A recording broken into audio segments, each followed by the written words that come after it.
In the coal-stained valleys of West Virginia, where desperation runs deeper than the mines themselves, a family's darkest hour was about to reveal an extraordinary truth. What happened next would change everything they thought they knew about. A value, about sight, and about the kind of vision that truly matters. Before we jump back in, tell us where you're tuning in from, and if this story touches you, make sure you're subscribed, because tomorrow I've saved something extra special for you. The morning mist clung to Hollowbrook like a shroud, wrapping around the ramshackle company houses that lined the valley floor. Smoke rose from a dozen chimneys, black against the grey sky, carrying with it the bitter taste of coal dust that never quite washed clean. It was 1923, and the mining town had seen better days, though those who lived there might struggle to remember when. In the smallest house on Miners' Row, Martha Caldwell pressed her face against the cracked window pane, her breath fogging the glass as she watched the road that wound down from the hills. Her fingers traced nervous patterns on the sill, leaving smudges on wood worn smooth by years of such waiting. Behind her, the house creaked with the weight of morning routines that had grown too familiar with hardship. The kitchen table, scarred by knives and scorched by hot pots, held the remnants of their meagre breakfast, crusts of bread gone stale, a jar of preserves scraped nearly clean, and 3 chipped cups that had once belonged to a better set. The floorboards groaned beneath bare feet as her younger brother Tommy, barely 14 but carrying the gaunt look of a man twice his age, paced from window to door like a caged animal. "They're coming today," he muttered, his voice cracking with the uncertainty of adolescence mixed with a fear too old for his years. "Pa said they'd come for what we owe." Martha's stomach twisted into knots. The company store had extended credit. Through the winter, when the mine closed temporarily, when their father's cough had worsened to the point where he couldn't work the black depths anymore, the debt had grown like a living thing, feeding on their desperation, swelling with interest, until the numbers on the ledger might as well have been written in a foreign tongue. In the back room, separated by a curtain sewn from flour sacks, 17-year-old Rebecca Caldwell sat on the edge of her narrow cot, her hands folded in her lap, with perfect stillness. Her eyes, clouded white as morning fog, stared toward a window she had never seen through, yet somehow her face turned always toward the light. She had been born blind, a fact that the company doctor had declared unfortunate but not uncommon when mine accidents and poor nutrition ran in families like theirs. But Rebecca possessed something that others missed entirely, a way of sensing the world that went beyond sight. She could hear the change in Tommy's breathing when he lied about where he'd been. She could feel Martha's worry in the way her sister's footsteps hesitated before entering a room. She knew their father was dying not from what the doctors said, but from how the very air around him had grown thin and desperate. "Becca," Martha called softly, pulling the curtain aside, "you need to stay quiet today, real quiet, no matter what happens." Rebecca's head tilted slightly, her fingers finding the edge of her patchwork quilt, a creation she had sewn entirely by touch, each piece fitted together with a precision that amazed everyone who saw it. The patterns she created seemed to follow, some inner logic that her sighted family could never quite understand, yet the results were always beautiful, always perfect. "The company men are coming," Rebecca said simply. It wasn't a question. She had heard it in the way Martha's voice caught, in the particular shuffle of Tommy's boots, in the silence that had fallen over the house like a heavy blanket. "How do you always—" Martha began, then stopped herself. There was no point in asking how Rebecca knew things. She simply did, and had since childhood. While other children played games of sight, tag and hide and seek, Rebecca had developed her own way of navigating the world. She could identify each neighbor by the sound of their footsteps on gravel, could tell when storms were coming hours before clouds appeared, could sense emotions in voices so subtle that others missed them entirely. The front door creaked open, bringing with it the shuffle of worn boots and the wheeze that had become their father's constant companion. Samuel Caldwell entered slowly, his miner's lamp still hanging from his belt, though he hadn't descended into the earth in months. His face, once ruddy and full, had hollowed to sharp angles, and his eyes carried the particular exhaustion of a man watching his world crumble. "They'll be here within the hour," he said without preamble, settling heavily into the chair that had become his permanent post by the window. "Henderson from the company store, and that government man from Charleston, come to settle accounts." Martha's hands twisted in her apron. "Pa, maybe if we explain about your condition, about how you can't work right now, explaining won't put food on the table or pay what we owe." Samuel's voice carried the bitter edge of a man who had tried every option and found them all lacking. "I've borrowed against everything we own twice over. The house, what little furniture we got, even my mining tools." He paused, his gaze drifting toward the curtained room where Rebecca sat listening. "Everything." The word hung in the air like smoke, and Martha felt her blood turn cold. "Pa, you don't mean—" "Company's got rights," Samuel said, his voice barely, above a whisper. "Debt's debt. They can take what they're owed one way or another." Tommy stopped pacing, his young face flushing with sudden anger. "They can't take Becca. She's family. She's a burden we can't afford." The words fell from Samuel's mouth like stones, each one landing heavy in the silence that followed. "Has been, since the day she was born. Can't work the mines. I can't work the fields, can't even see to cook or clean proper. In times like these—" He didn't finish, but the implications settled over the room like dust. Martha sank into her chair, her hands covering her face. She had known this day might come, had felt it approaching like a distant storm, but knowing hadn't made it easier to bear. From behind the curtain came the soft sound of Rebecca rising from her cot. Her bare feet made no sound on the floorboards, but somehow her family always knew when she moved. She appeared in the doorway, her white dress, the only good dress she owned, sewn by her own hands, hanging loose on her thin frame. Her clouded eyes seemed to look past them all, yet somehow took in everything. "I heard," she said simply. Her voice carried a calm that made Martha's heart break all over again. "When will they come?" Samuel couldn't meet her sightless gaze. "Soon, on child. Real soon." Outside, the sound of hooves on packed earth announced the arrival they had been dreading. Two men dismounted from horses that looked better fed than most of the families in Hollowbrook. The first was Henderson, the company store manager, a thin man with spectacles and a ledger book that never seemed to leave his hands. The second wore a suit that marked him as from outside the valley, his shoes polished despite the dust of mountain roads. Martha rose on unsteady legs, smoothing her skirt with hands that trembled. Tommy moved to stand beside Rebecca, his jaw set with the stubborn defiance of youth, though his hands shook as much as his sister's. Rebecca herself stood perfectly still, her head tilted slightly as though listening to something none of the others could hear. The knock came sharp and businesslike.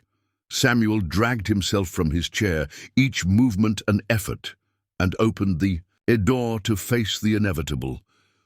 "Morning, Sam," Henderson said, though his tone carried no warmth. "Come to settle up, as discussed." The government man stepped forward, unrolling a document with official seals. "Samuel Caldwell, by order of the state and the Hollowbrook Mining Company, we're here to collect on debts totaling $47.38, plus accumulated interest and fees." The number hit the family like a physical blow.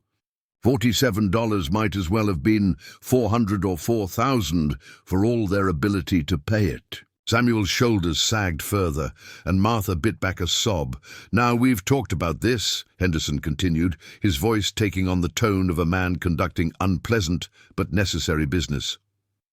"Your household goods won't cover half what's owed, but there are other arrangements that can be made.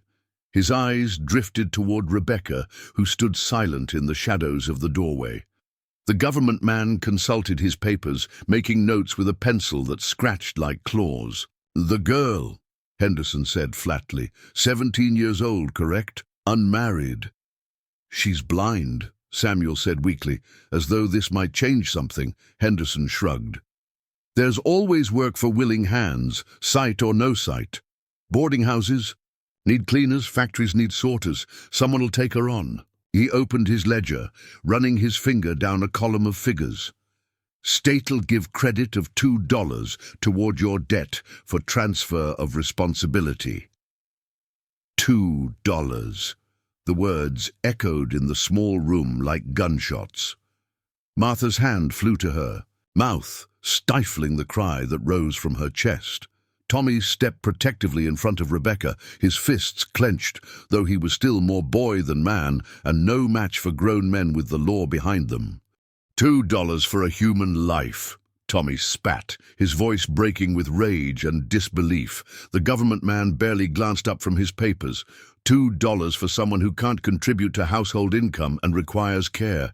It's generous considering. Rebecca moved then, her hand finding Tommy's shoulder with the gentle pressure she used when calming a spooked horse or soothing a crying child. She stepped around him, her movements graceful despite her blindness, and faced the direction of the voices with a dignity that seemed to fill the small room. "I understand," she said quietly. Her voice carried no bitterness, no pleading, only acceptance that made Martha's heart shatter. "When do I need to be ready?" Henderson consulted his pocket watch. "Wagon leaves for Charleston at noon. You'll ride with the Carter family. They're moving east to find work. They've agreed to deliver you to the state placement office." The Carter family. Martha knew them by reputation. Rough people who had lost their own farm to debt and were fleeing the mountains with little more than what their wagon could carry. They had 7 children of their own, and mouths that never seemed satisfied. Adding Rebecca to their burden would mean one more person to feed on a journey that was already desperate. Samuel slumped against the doorframe, the fight gone out of him entirely. "I don't have a choice," he whispered, though whether he spoke to his family or to some unseen judge, none of them could say. The government man folded his papers with crisp efficiency. "Settlement will be recorded as partial payment. Remaining. Balance of $45.38 will be carried forward with standard interest rates." As the men prepared to leave, Henderson turned back with an afterthought that felt like a final twist of the knife. "Girl should pack light. 1 bag, nothing valuable. Where she's going, she won't need much." The door closed behind them with a sound like the lid of a coffin, leaving the Caldwell family alone with their shattered world. The silence that followed was deafening, broken only by the tick of the mantel clock that had belonged to Martha's grandmother, the wheeze of Samuel's labored breathing, and somewhere in the distance, the lonely whistle of a train carrying strangers to places where hope might still exist. Rebecca moved first, her sure steps taking her toward the curtained room where her few possessions waited. "I'll need to pack," she said simply, and the matter-of-fact tone in her voice made Tommy finally break. He collapsed into a chair, his face in his hands, shoulders shaking with sobs that came from somewhere deeper than childhood. Martha went to him, pulling him against her, her own tears falling silent and steady. Samuel remained by the window, staring out at a world that had taken everything he had ever tried to build. But Rebecca, in her room, sat on her cot with her hands folded, her clouded eyes turned toward sounds none of them could hear.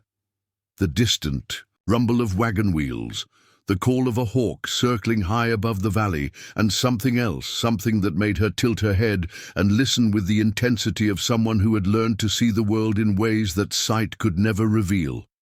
The clock struck 10.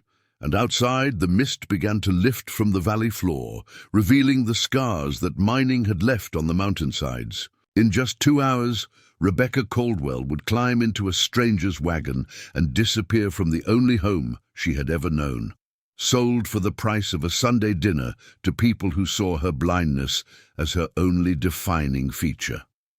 What none of them knew, not the company men with their ledgers, not the Carter family with their desperate journey, not even her own family who loved her but feared for her future, was that Rebecca's story was far from over. In the mountains that rose like sleeping giants around their valley, forces were already moving that would change everything they thought they knew about worth, about sight, and about the kind of vision that could save them all. Preparing and narrating this story took us a lot of time, so if you are enjoying it, subscribe to our channel. It means a lot to us. Now back to the story. High above Hollowbrook, where the morning mist never quite reached and the air ran clean and sharp, Zeke Morrison crouched beside a mountain stream that had no name on any map. His weathered hands worked with practiced precision, setting snares along game trails that only he knew how to read. At 42, he moved through the wilderness with the fluid grace of a man who had learned its language long ago, when the world below had grown too small and too cruel to contain him.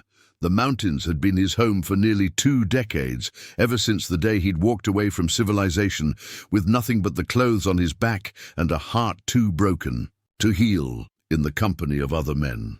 His cabin, built from logs he'd felled himself, sat tucked in a grove of ancient pines where eagles nested and bears came to drink. It was a place that existed outside of time, where the rush of water over stones and the whisper of wind through branches provided the only conversation he needed. Zeke's face bore the map of solitary years, deep lines carved by weather and squinting into distant horizons, a beard gone silver-streaked that he trimmed with the same knife he used to skin game. His eyes, pale blue as winter sky, held the particular steadiness of a man who had seen enough of the world to understand both its beauty and its darkness. Those who knew him in the valley below, and there were few who could claim such knowledge, spoke of him in whispers, calling him everything from hermit to ghost to saint, depending on their need and their fear. But Zeke Morrison was none of these things, and all of them. He was simply a man who had chosen silence over the noise of a world that had taken everything he'd once held dear. The stream gurgled over moss-covered rocks as Zeke straightened from his work, his keen hearing catching something that didn't belong to the mountain's natural symphony. Voices, distant but clear in the thin air, carried up from the valley road. Not the usual sounds of miners heading to or from their shifts, nor the occasional traveler passing through. These voices held urgency, desperation, the particular timbre of people pushed beyond their limits. He moved through the trees with the silent step of a man who had learned to walk among wild things without disturbing them. From his vantage point on a rocky outcropping, he could see the main road that wound through Hollowbrook like a dusty scar. Below, a wagon had stopped near the company store, and even from this distance, Zeke could read the story written in the postures of the people gathered around it. The Carter family. He recognized their overloaded wagon and the harried way Jeremiah Carter gestured while his wife tried to quiet their youngest children. They were leaving, as so many had in recent months, heading east toward uncertain prospects, but away from the slow death that the mines had become. What caught Zeke's attention, however, was not the familiar drama of another family's exodus, but the figure sitting apart from the chaos. A young woman in a white dress sat perfectly still on a wooden crate beside the wagon, her hands folded in her lap with a composure that seemed almost otherworldly amid the surrounding turmoil. Even at a distance, Zeke could see something different about her. The way she held her head tilted slightly as though listening to sounds others couldn't hear, the way she remained untouched by the frantic energy around her. As he watched, Henderson, from the company store, approached the Carter wagon with his inevitable ledger, conducting what appeared to be some final transaction. Money changed hands, precious little from the brief nature of the exchange, and then Henderson was pointing toward the young woman in white. Understanding struck Zeke like a physical blow. They weren't just leaving, they were taking her with them. Not as family, not as willing companion, but as cargo. The realization brought with it a surge of recognition that had nothing to do with sight and everything to do with the particular intuition that years of solitude had sharpened to a razor's edge. Zeke had been alone on his mountain for so long that most people assumed he'd forgotten how to read human nature, but the opposite was true. Isolation had stripped away the distractions and pretenses that clouded judgment in the world below. He could see with perfect clarity what was happening in that dusty street, a transaction that reduced a human being to a burden to be shifted, a problem to be solved with the crude mathematics of survival.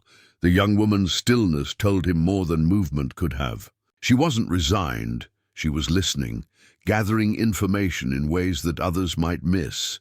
There was strength in that stillness, intelligence in the way she held herself apart from the chaos. And there was something else, a quality that Zeke recognized because he had spent years cultivating it himself, the ability to perceive truth beyond what the eyes could show. Down in the street, the negotiation was concluding. Jeremiah Carter's voice carried up the slope, rough with the particular irritation of a man accepting a burden he didn't want. "She keeps to herself and don't eat much, you said, because we got mouths enough to feed already." Henderson's response was lost in the distance, but his dismissive gestures were clear enough. The young woman, Zeke could see now that she was little more than a girl, remained motionless throughout the discussion of her fate, her face turned toward sounds that others ignored. It was then that Zeke noticed what the others in the street had missed entirely. As the negotiations continued, the girl's head turned almost imperceptibly toward the mountains, toward the very ridge where he stood hidden among the pines. Not toward him specifically, he was too well concealed for that, but toward something she sensed in the heights above the valley. Her clouded eyes, visible now as more than just a pale gleam, searched the tree line with an intensity that made Zeke's breath catch. She couldn't see him, couldn't possibly know he was there, yet something in her posture suggested awareness that went beyond the physical senses. It was as though she felt the weight of observation, the presence of someone who understood what the others did not, that she was more than the sum of her limitations. The transaction concluded with handshakes that carried no warmth. Henderson departed with his ledger, his duty discharged with the cold efficiency of a man who had learned to see people as numbers on a page. The Carter children clambered back into their overloaded wagon, while Jeremiah helped his wife onto the driver's seat with movements sharp with impatience. Only then did someone, Mrs. Carter, her voice carrying the forced kindness of Christian charity, address the girl directly. "Come on then, child, we haven't got all day. Climb up in back with the young ones." The girl rose from her crate with fluid grace, her movements precise despite her blindness. But as she reached for the wagon's tailgate, something extraordinary happened. She paused, her head turning once again toward the mountains, and spoke in a voice clear enough to carry to Zeke's hiding place. "The mountain is watching," she said simply. "Someone up there sees what's happening." Mrs. Carter's response was a mixture of exasperation and unease. "Don't be talking nonsense, girl. Ain't nothing up there but rocks and trees. Get yourself loaded before we change our minds about taking you." But Zeke had heard, and more importantly, he had understood. This wasn't random observation or childish fancy. The girl possessed something that years of mountain solitude had taught him to recognize, the ability to sense truth beyond the reach of ordinary perception. She knew somehow that she wasn't alone in her ordeal. As the Carter wagon began its lurching journey toward the eastern road, Zeke found himself moving through the trees, following at a distance that kept him hidden while allowing him to observe. It wasn't a conscious decision so much as an instinctive response to something he had sensed but couldn't yet name. The girl's words echoed in his mind. Someone up there sees what's happening, and he wondered if she had spoken them for his benefit as much as anyone else's. The wagon made slow progress up the mountain road, weighed down by possessions and passengers. Zeke paralleled their route through the forest, moving with the silent efficiency of a man who knew every tree and stone. From his elevated position, he could see into the wagon bed where the girl sat among bundles and boxes, her white dress a stark contrast against the weathered canvas and rough wood. She rode in perfect stillness, her hands folded, her face serene despite the uncertainty of her situation. The Carter children, ranging in age from toddler to teenager, gave her a wide berth, as though her differentness might be contagious. Their parents, focused on the difficult road ahead, paid her no attention at all except to occasionally snap at her to hold steady when the wagon hit a particularly rough patch. But Zeke noticed something that the Carter family missed entirely. As they passed through a stretch of road bordered by steep drop-offs, the girl's posture changed subtly. Her head tilted, her hands moved fractionally, and then she spoke quietly to the nearest Carter child, a boy of perhaps 10 years old. "Hold tight to that rope," she said, her voice carrying no urgency, but somehow conveying absolute certainty. "The wagon's going to lurch to the left in just a moment." The boy, startled by being addressed directly, instinctively grabbed the rope she had indicated. Seconds later, the wagon hit a hidden rut that sent it careening toward the edge of the road, exactly as she had predicted. The boy's grip on the rope was all that kept him from being thrown from the wagon bed, potentially over the steep embankment. Jeremiah Carter, fighting to control the mules, cursed the road, the mountains, and their situation in general. His wife clutched their youngest child and muttered prayers under her breath. Neither of them noticed that the girl had somehow known what was coming, had quietly prevented what could have been a tragedy. But Zeke noticed. From his position in the trees, he had seen the entire sequence, the girl's subtle awareness of something others missed, her quiet intervention, the way she returned to stillness as though nothing had happened. It confirmed what he had begun to suspect. Her blindness was not the limitation that others assumed it to be. Instead, it seemed to have opened other avenues of perception that the sighted world couldn't begin to understand. As the afternoon wore on and the wagon climbed higher into the mountains, Zeke found himself drawn deeper into observation. The girl continued to demonstrate small instances of awareness that defied explanation. She knew when they were approaching water before anyone could hear the stream. She sensed weather changes before clouds appeared over the peaks. She seemed to understand the moods and intentions of the Carter family members before they expressed them, quietly adjusting her position or behavior in ways that avoided conflict.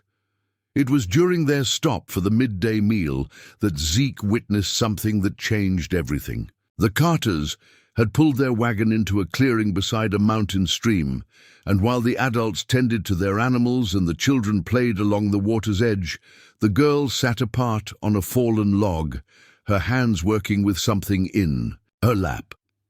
From his concealed position, Zeke watched as she wove together grasses and small wildflowers with movements so precise and purposeful that it was clear she could see what she was creating with her fingers rather than her eyes. The result, completed in just minutes, was a small figure of startling beauty, a bird with outstretched wings, fashioned entirely from the materials at hand. But it was what happened next that made Zeke's breath catch. The youngest Carter child, a girl of perhaps 4 years old, had wandered away from the group and was heading directly toward the stream where the current ran swift and dangerous. The adults, busy with their own tasks, hadn't noticed her departure. The blind girl's head snapped up, her attention focused with laser intensity on the sound of small footsteps moving toward danger. Without hesitation, she rose and moved toward the child with quick, sure steps that never faltered, despite her inability to see the obstacles in her path. She reached the little one just as tiny feet slipped on the wet stones at the stream's edge, catching her before she could fall into the rushing water. "Careful, little sparrow," the girl said gently, lifting the child back to safety. "The water wants to play, but it plays too rough for small ones." By the time the Carter parents noticed what had happened, their youngest was safely back on solid ground, giggling at the pretty bird figure that the blind girl had given her as a distraction. No one but Zeke had witnessed the quiet heroism of the moment. The way someone society had written off as helpless had just prevented a tragedy through perception that went far beyond sight. That evening, as the Carter wagon made camp in a sheltered valley, Zeke sat beside his own small fire on a ridge above them, his mind working through everything he had observed. The girl was indeed blind.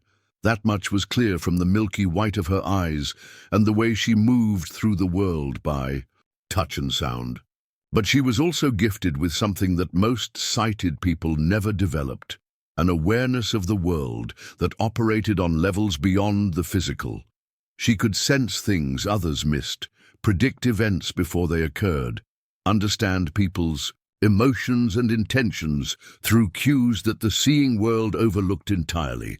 In a society that valued only what could be measured and sold, she had been dismissed as worthless. But Zeke, who had spent years learning to read the subtle signs of wilderness survival, recognized her abilities for what they truly were, a form of vision that went far deeper than sight.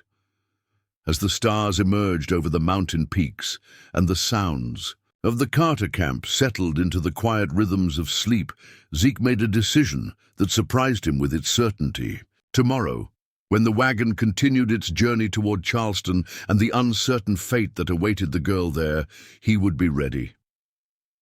For the first time in 20 years, Ezekiel Morrison was going to come down from his mountain.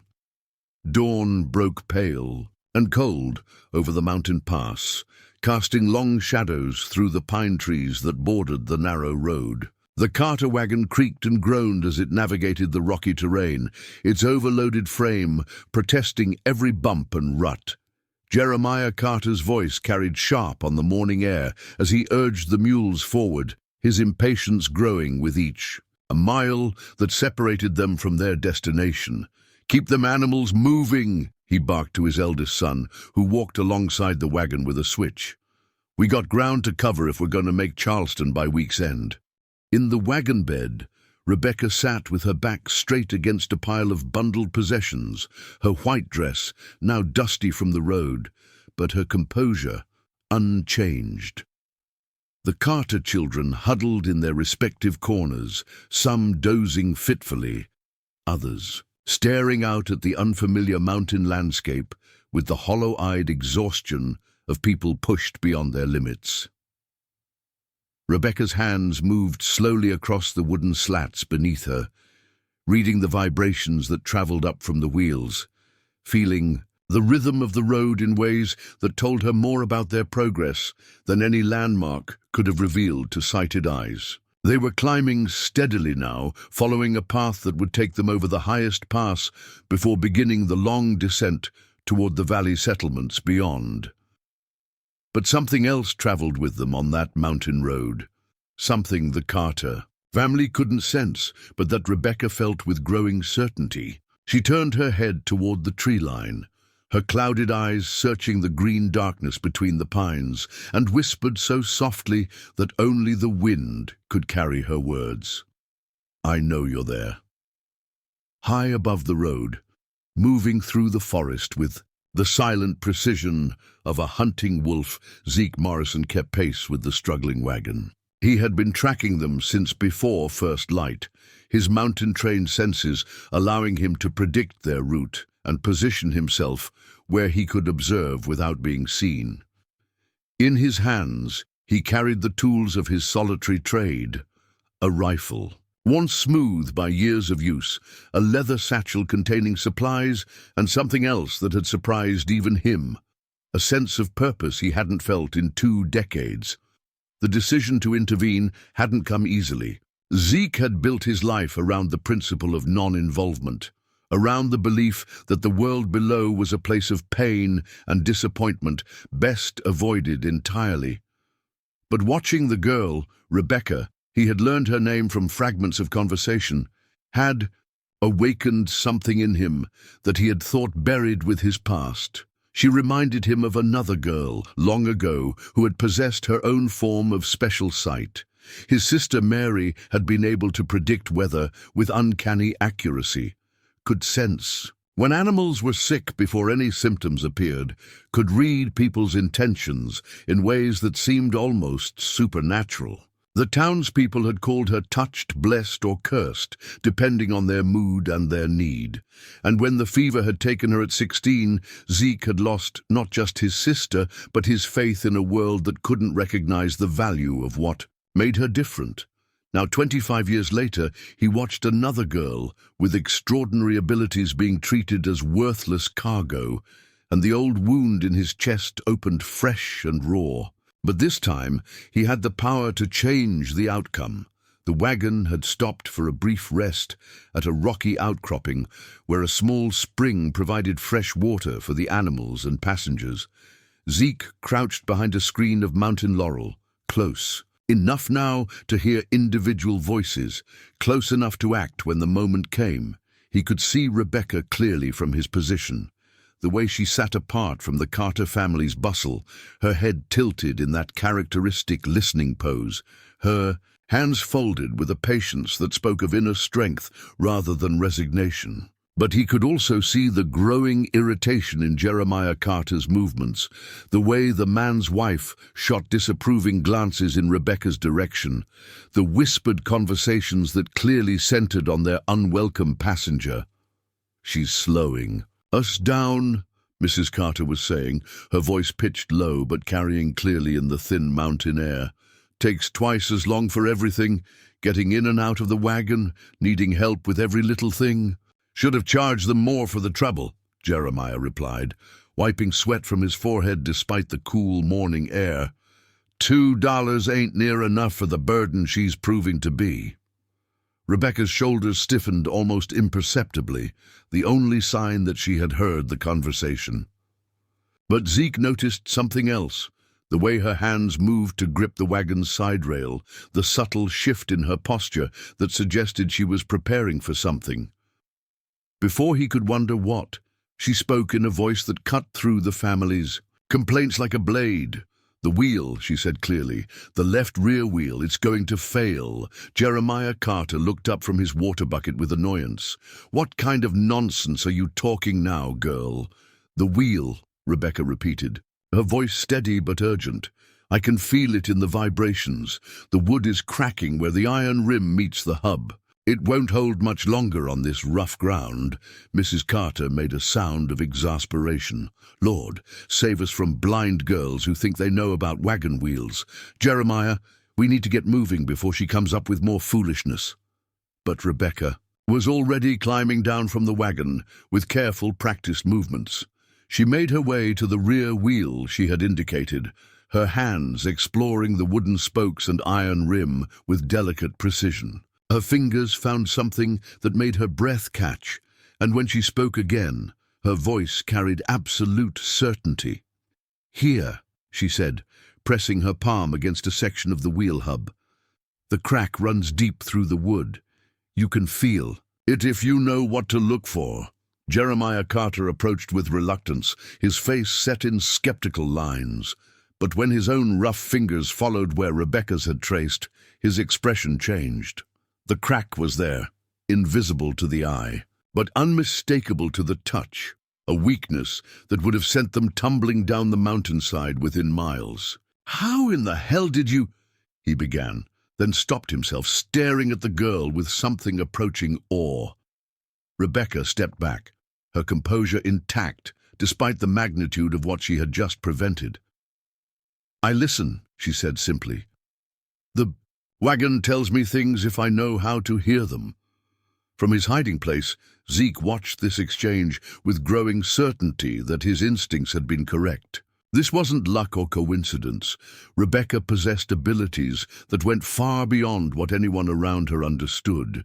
She could perceive mechanical stress through vibration, read the health of systems through subtle changes in sound and feel. In his years of solitary living, Zeke had developed similar skills out of necessity, learning to diagnose problems with tools and equipment through senses that most people ignored. He recognized in her a kindred awareness, refined to levels that impressed even him. The Carter family spent the next hour reinforcing the damaged wheel with rope and wooden splints, their complaints about Rebecca notably absent as they worked. But Zeke could see the calculation in Jeremiah's eyes, the way he looked at the girl with new assessment. She had saved them from disaster, but she had also revealed herself as something other than the simple burden they had assumed her to be.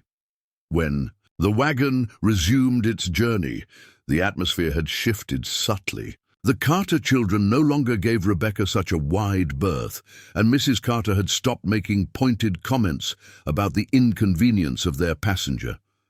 But Zeke sensed something else in the air, a tension that suggested new complications. Ahead, it came to a head an hour later when they encountered another group of travelers heading in the opposite direction. 3 men on horseback, well-armed and prosperous-looking, who flagged down the Carter wagon with the casual authority of those accustomed to being obeyed. "Morning, folks," the leader called, his voice carrying the particular friendliness that never quite reaches the eyes. "Fine day for traveling, though these mountain roads can be treacherous." Jeremiah Carter's response was cautious but polite, as befitted a man with little to defend himself and much to lose. "Morning to you. We're making good time, hoping to reach the valley settlements by nightfall." "Good, good." The horseman's gaze swept over the overloaded wagon, cataloguing its contents with professional interest. "Lot of folks heading east these days, what with the mine troubles and such. Always interesting to see what treasures they're carrying." Zeke's blood ran cold as he recognized the tone, the casual assessment that preceded something much less casual. These weren't fellow travelers making conversation. They were predators evaluating prey. And from his elevated position, he could see what the Carter family couldn't: 2 more riders positioned on the road ahead, blocking any retreat. Rebecca had sensed it too. Zeke watched her hands tighten on the wagon rail, saw the way her head turned to track sounds that the others missed: the creak of leather, the metallic click of weapons being prepared, the particular quality of breathing that comes before violence. "Actually," the leader continued, swinging down from his horse with practiced ease, "we've heard tell of some valuable cargo passing through these parts. Might be you folks could help us locate it."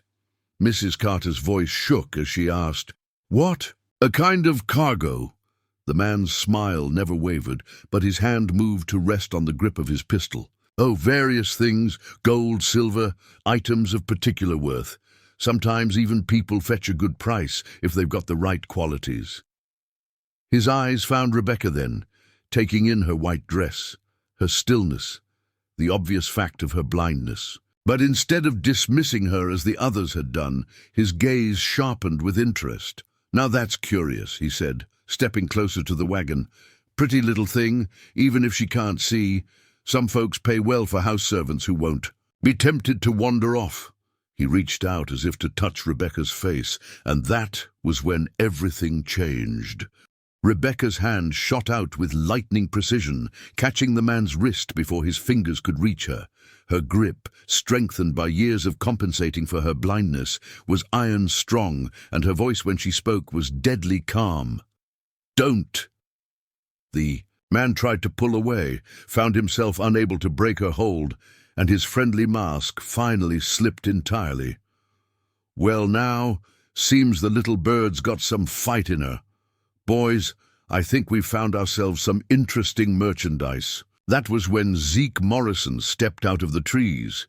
He moved with the fluid silence that 20 years of mountain living had perfected, his rifle held with casual competence that spoke of absolute familiarity with violence. His pale blue eyes swept over the scene with the kind of assessment that missed nothing and forgave less. "Gentlemen," he said, his voice carrying across the mountain air like the crack of breaking ice, "I believe you're lost." The leader of the road agents released his trapped wrist from Rebecca's grip, his hand moving toward his weapon. But something in Zeke's stillness, in the way he held himself with perfect balance on the rocky ground, made the motion hesitate halfway. "This ain't your business, mountain man," the leader said, though his voice had lost its earlier confidence. "We're just having a friendly conversation with these traveling folks." Zeke's smile was winter cold and twice as dangerous. "Funny thing about conversations up here in the mountains," he said. "They tend to be a lot more friendly when everybody's got equal say in how they end." The standoff stretched taut as a bowstring, 5 armed men against 1, but somehow the mathematics didn't feel as simple as the numbers suggested. Rebecca had turned her clouded eyes toward Zeke's voice, and something in her expression suggested recognition that went beyond the physical. She had known he was coming, had been waiting for this moment with the same certainty she brought to predicting mechanical failures and weather changes. "You're going to let these people pass," Zeke continued, his rifle never wavering from its casual but deadly position. "You're going to ride back where you came from, and you're going to find some other way to make your living that doesn't involve preying on families." The leader's hand twitched toward his gun, but before he could clear leather, Rebecca spoke.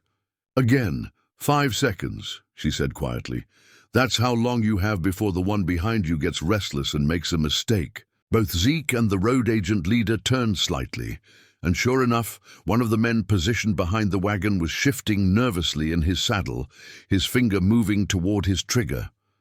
The movement was subtle, probably invisible to anyone, relying solely on sight, but Rebecca had heard it in the change of the horse's breathing, felt it in the vibrations that traveled through the ground. That moment of divided attention was all Zeke needed. His rifle spoke once, a sharp crack that echoed off the mountain walls, and the nervous rider's hat flew from his head with a hole burned clean through the crown. The man's horse reared, dumping its rider unceremoniously onto the rocky road. "Next, one goes through something more vital," Zeke said conversationally. "Your choice." The mathematics of the situation had changed abruptly. What had seemed like certain prey was now revealed as a trap, with a mountain man who could shoot like the devil himself, and a blind girl who could predict their movements before they made them. The leader of the road agents looked from Zeke to Rebecca to his scattered men, calculating odds that had shifted drastically against him. When he spoke again, the friendly mask was gone entirely, replaced by the cold professionalism of a man cutting his losses. "This isn't over, mountain man." "Yes," Zeke replied with absolute certainty. "It is." The road agents retreated, collecting their unhorsed companion, and disappearing back down the mountain trail with considerably less swagger than they had arrived with. The Carter family sat in stunned silence, staring at the man who had emerged from the wilderness like some kind of guardian spirit. But it was Rebecca who spoke first, her voice carrying a certainty that made everyone turn to look at her. "You're Ezekiel Morrison," she said simply. "You've been watching us since yesterday. You live alone on the high peaks, and you came down because you saw something in me that others miss." Zeke's rifle lowered slowly, his pale eyes studying the girl with new intensity. "How do you know that?" Rebecca's smile was the first truly happy expression anyone had seen on her face since leaving Hollowbrook. "The same way I know you're going, to ask me to stay." The silence that followed Rebecca's words stretched like a held breath across the mountain pass. Zeke Morrison stood frozen, his rifle still warm from the shot that had scattered the road agents, his pale blue eyes locked on the blind girl who had just spoken his name as though she had known it all her life. Jeremiah Carter was the first. To break the spell, his voice cracking with nervous laughter. "Well, I'll be damned. Seems our passengers got more tricks than we bargained for." He looked from Zeke to Rebecca and back again, the wheels of calculation turning behind his weathered features. "You two know each other?" "No," Zeke said slowly, never taking his eyes off Rebecca's serene face. "We've never met, but you know who I am," Rebecca said, and it wasn't a question. Her clouded eyes remained fixed on the place where his voice originated, and something in her expression suggested she was seeing far more than anyone realized. "You've been alone on Raven's Peak for 19 years and 8 months. You lost someone once, someone who could see things others couldn't, and now you're wondering if saving me is worth breaking the promise you made to yourself about never caring again." The accuracy of her words hit Zeke like a physical blow. Not just the facts, though how she could know about Mary, about the exact duration of his exile, about the peak where he'd built his cabin, was beyond his understanding. But the way she spoke them, without pity, without the careful tiptoeing that people usually brought to discussions of grief. Just truth, delivered with the calm certainty of someone who understood that pain was simply another fact of existence. Mrs. Carter clutched her youngest child closer, her eyes wide with the particular fear that people reserved for things they couldn't explain. "What kind of witchcraft is this, Jeremiah? Maybe we should—" "It's not witchcraft," Zeke interrupted, his voice rough.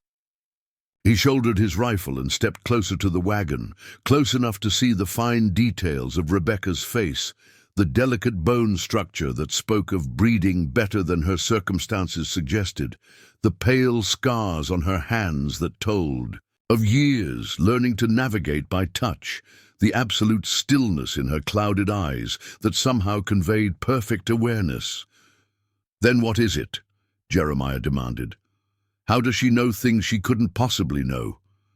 Zeke was quiet for a long moment, studying Rebecca with the intensity of a man trying to solve a puzzle that might save or damn him. When he spoke, his words were measured, careful.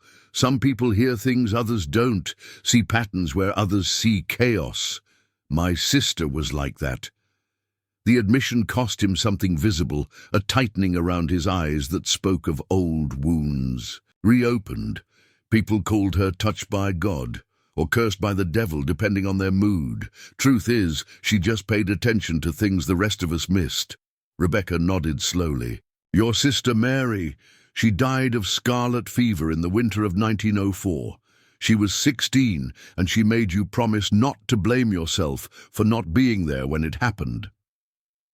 The words struck Zeke like bullets, each one finding its mark with devastating and precision.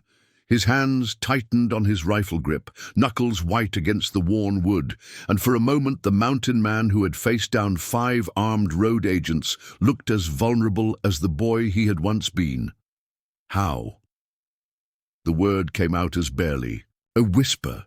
Rebecca's smile was gentle, touched with a sadness that spoke of her own losses. "The same way I knew the wheel would break, the same way I knew those men were planning to take me. Information travels in ways that have nothing to do with sight, Mr. Morrison. You just have to know how to listen." Jeremiah Carter spat into the dust, his patience finally exhausted. "Listen to what exactly? Voices from the grave, mountain spirits. Girl, you're talking like someone who's had too much sun and not enough sense." But Zeke was studying Rebecca with new intensity, his mind working through possibilities that would have seemed impossible an hour earlier. "You read people," he said slowly. "Not just their voices or their movements. Something deeper." "Everything tells a story," Rebecca replied. "The way someone breathes when they're lying, how their footsteps change when they're afraid, the sound a wagon wheel makes when the wood is starting to fail. Most people don't listen because they trust their eyes more than their other senses. I never had that choice." Mrs. Carter made the sign of the cross, muttering prayers under her breath. Her husband looked like a man who had wandered into a conversation far above his understanding and was eager to escape. But Zeke remained fixed on Rebecca, his pale eyes searching her face as though looking for answers to questions he'd carried for 20 years. "The things you know about me," he said carefully. "About Mary. How?" Rebecca was quiet for a moment, her head tilted in that characteristic listening pose. When she spoke, her voice carried the weight of someone revealing a truth she'd kept hidden for years. "People leave echoes, Mr. Morrison, in the places they've been, in the hearts they've touched. Your grief has been calling out from that mountain for 20 years, loud enough for anyone who knows how to hear it. And when you started watching me, when you started caring again despite yourself, that echo got stronger. It told me everything. I needed to know about who you are and why you came down from your peak." The Carter children had grown quiet, sensing adult conversations that moved in currents too deep for their understanding.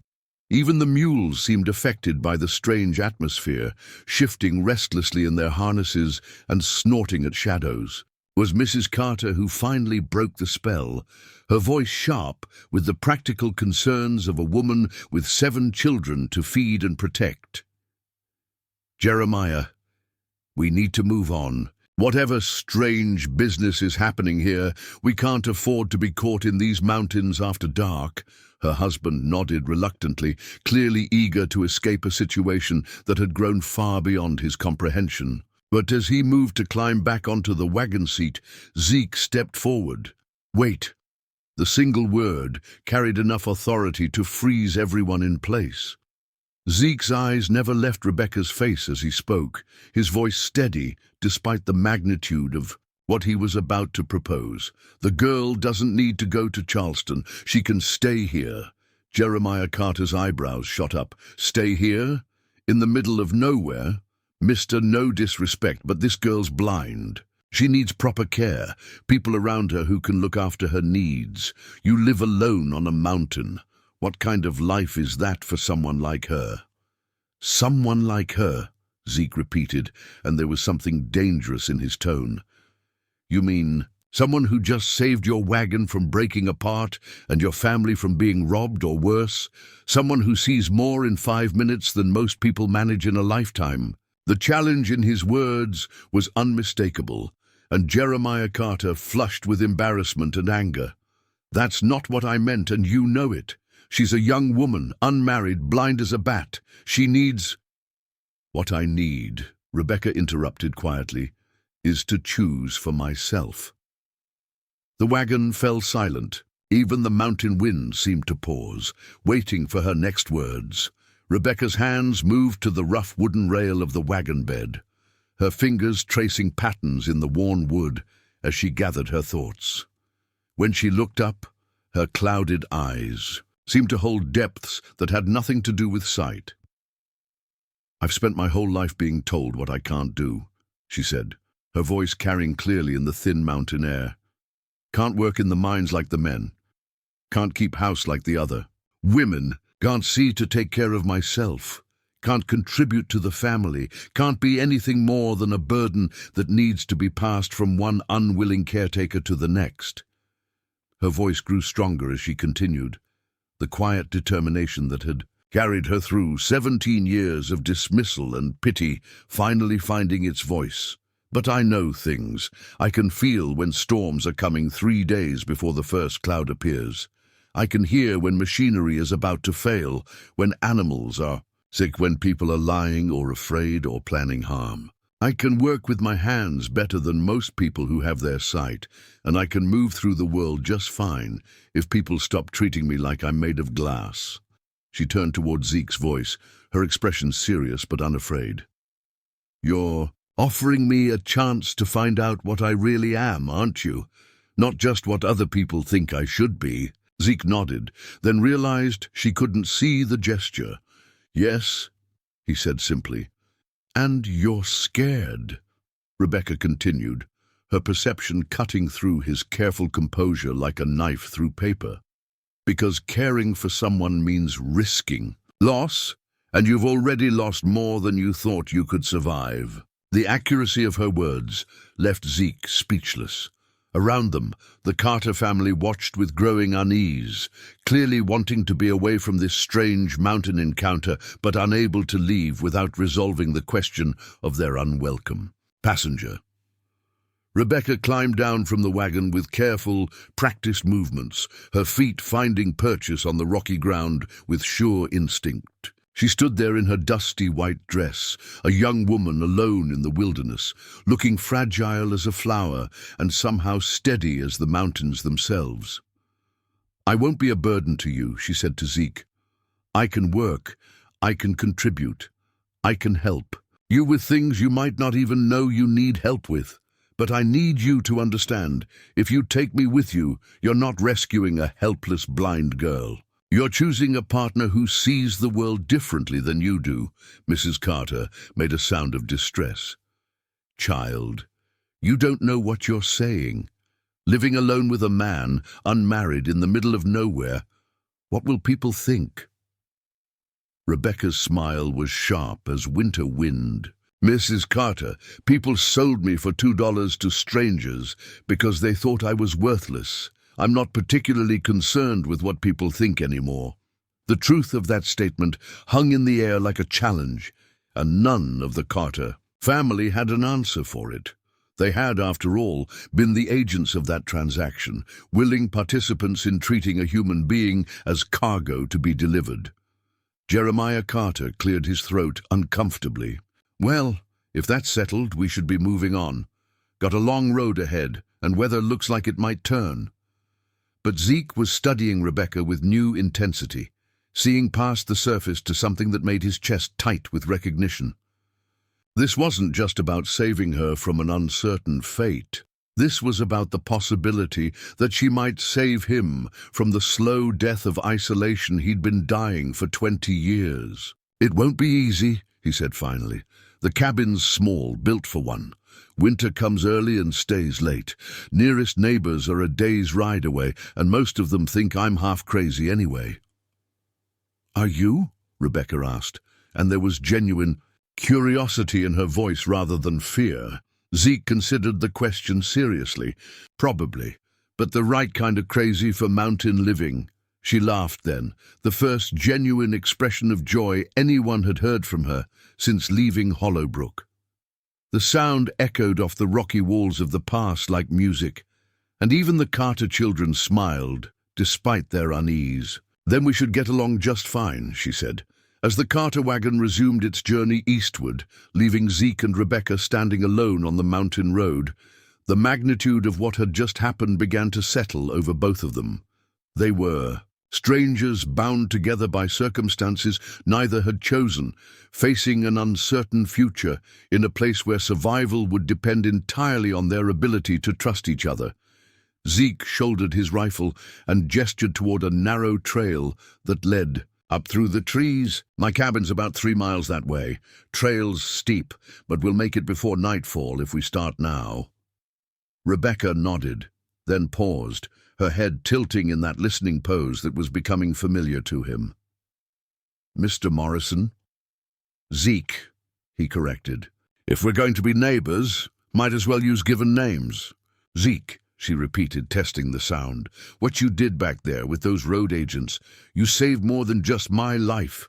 You saved the idea that someone might see value in me. That means something."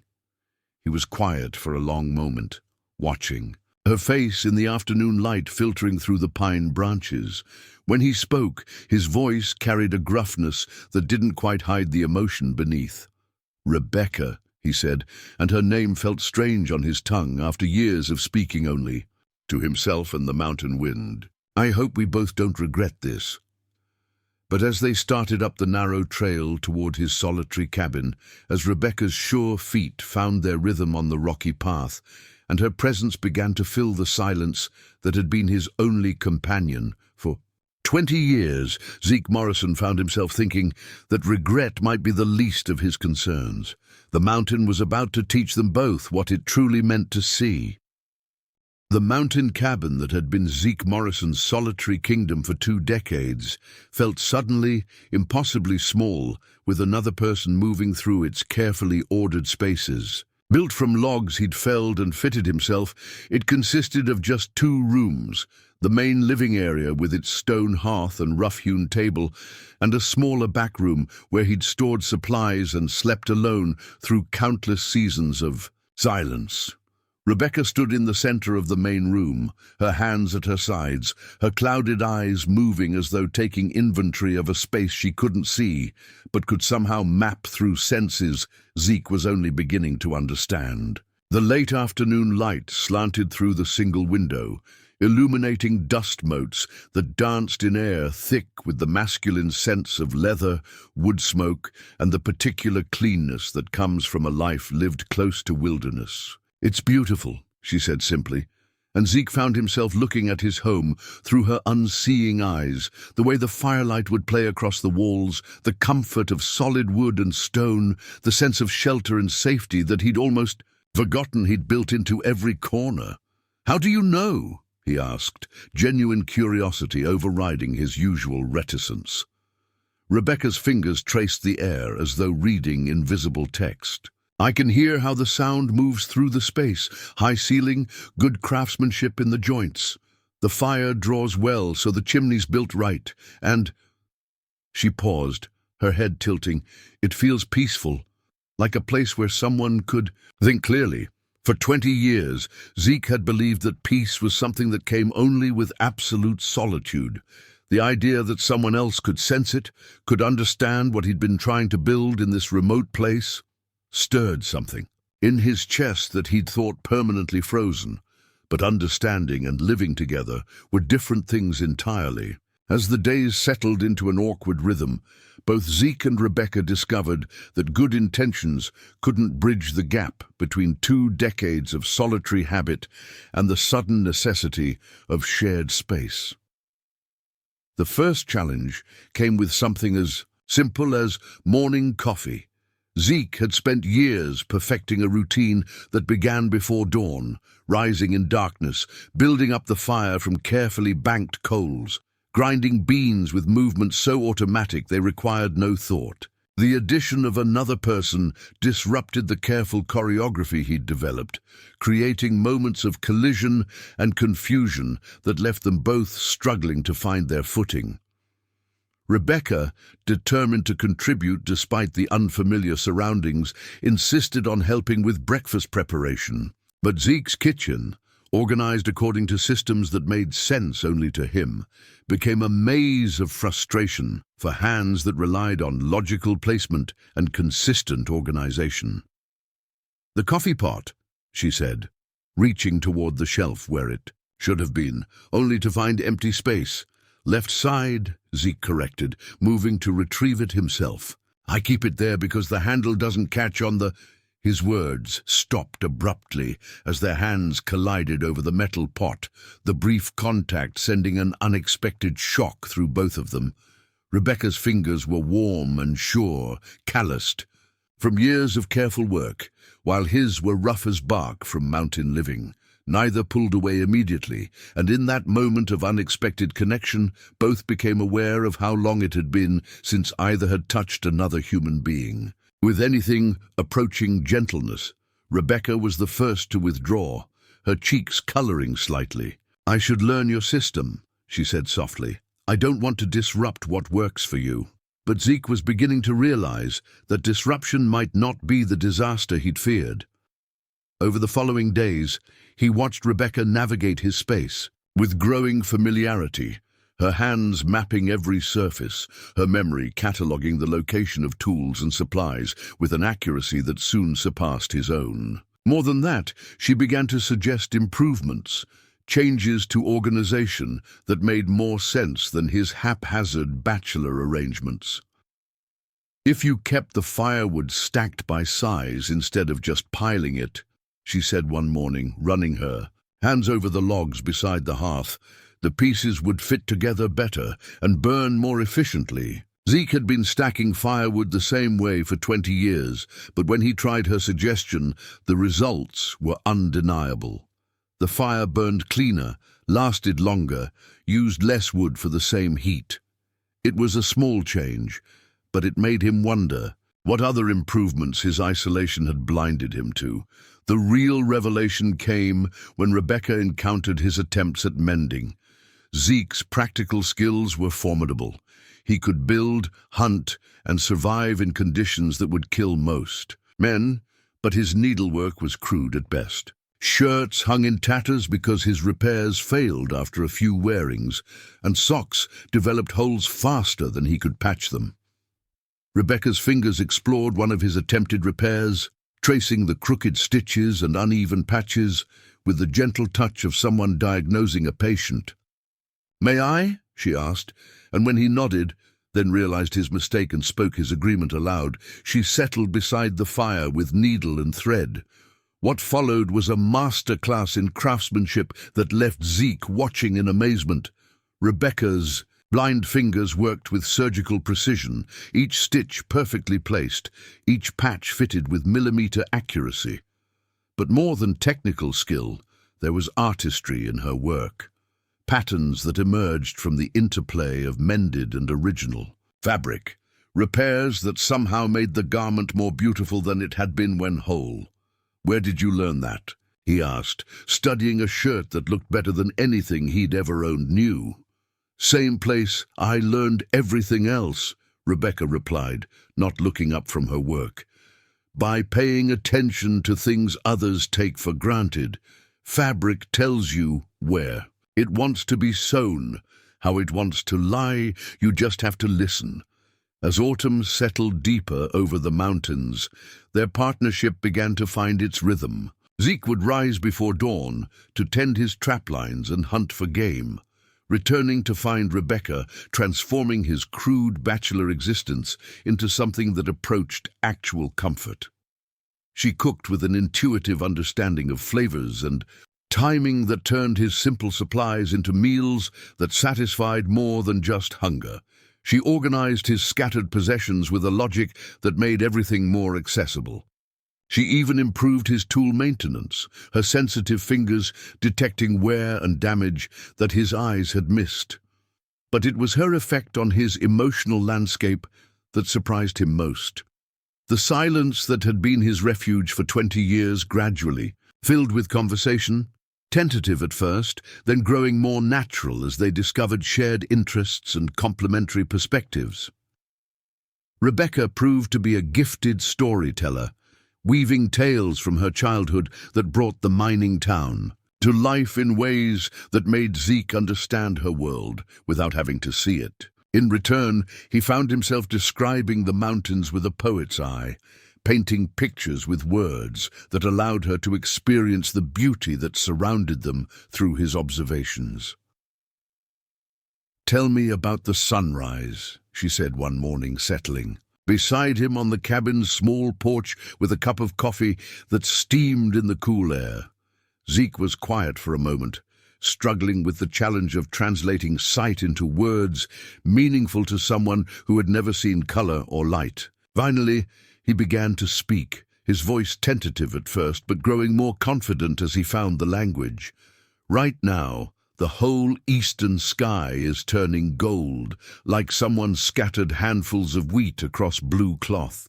The peaks catch the light first, sharp black points against all that gold, and then the light starts spilling down the slopes like slow honey, touching the pine trees and making them look almost purple in the shadows."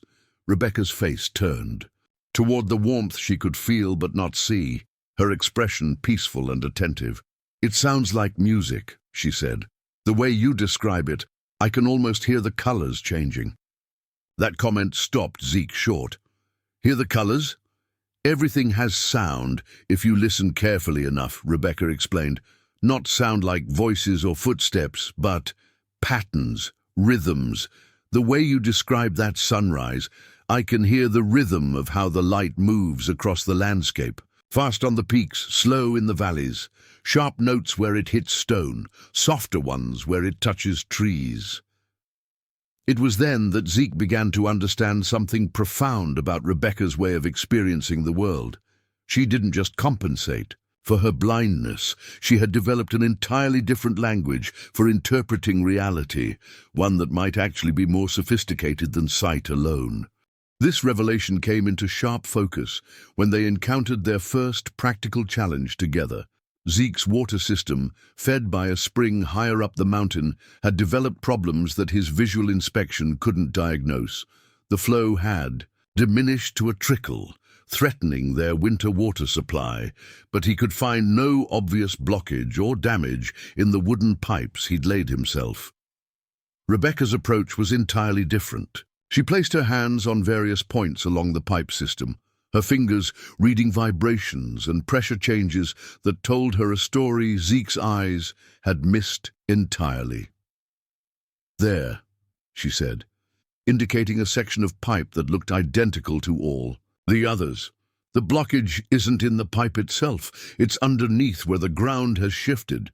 The pipes being pinched closed by settled earth." Her diagnosis proved exactly correct. When they dug down to the indicated section, they found that recent rains had caused a small landslide that had pressed against the wooden pipe, gradually crushing it closed. The repair that had seemed impossible to Zeke became straightforward once Rebecca's different way of seeing had identified the actual problem. But perhaps the most significant victory came not from her abilities, but from the gradual transformation of their daily interactions. Zeke, who had spoken aloud perhaps a dozen words a week for 20 years, found himself engaged in conversations that stretched through entire evenings. Rebecca, who had spent her life being talked about rather than talked to, bloomed under the simple respect of being treated as an equal partner rather than a charitable burden. Their debates ranged across subjects that surprised them. Both philosophy drawn from Rebecca's voracious appetite for the books that had been read to her over the years, practical wisdom from Zeke's hard-won experience of self-sufficiency, observations about human nature that came from their shared experience of being outsiders, looking in on a world that had rejected them both. "People fear what they don't understand," Rebecca said one evening, as they sat by the fire, her hands busy with mending while he whittled a new handle for a broken tool. "But they also dismiss what they think they understand too well. They see my blindness and think they know everything about what I can and can't do. They see your isolation and think they know why you choose to live alone. And why do you think I choose it?" Zeke asked, genuinely curious about her perspective. Rebecca was quiet for a moment, her needle pausing in its work. "I think you choose it because the world below moves too fast and values the wrong things. Up here, things matter more. Every decision has real consequences. Every day you survive is earned, not given." The accuracy of her understanding left Zeke speechless. In a few weeks, this blind girl from a mining town had grasped truths about his life that he'd never been able to articulate to himself. As October painted the mountainsides in shades of fire and gold that Zeke described for Rebecca each morning, their partnership deepened into something that surprised them both with its natural ease. They worked together with an efficiency that seemed to anticipate each other's needs, Zeke providing the physical strength and visual information that Rebecca needed, while she contributed organizational skills and intuitive problem-solving that made everything they accomplished together better than what either could have managed alone.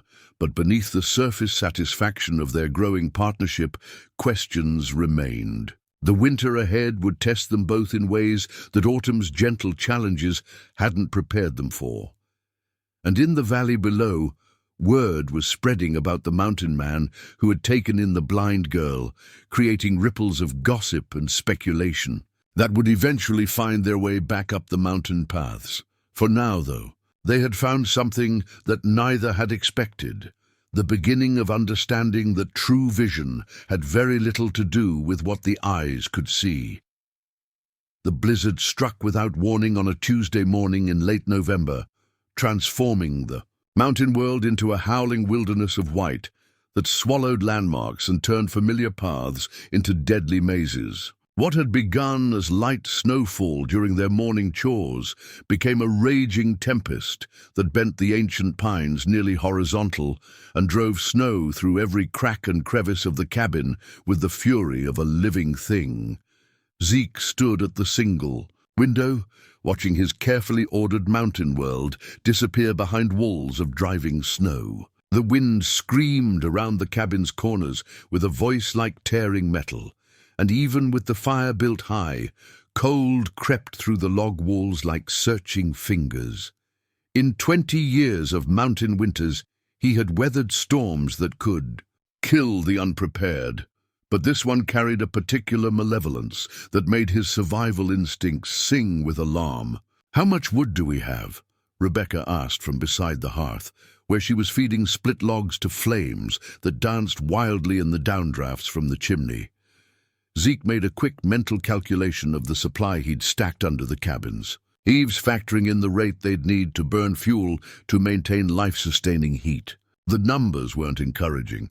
Enough for 3 days if we're careful, maybe 4 if we let the fire bank low at night. And how long do storms like this typically last?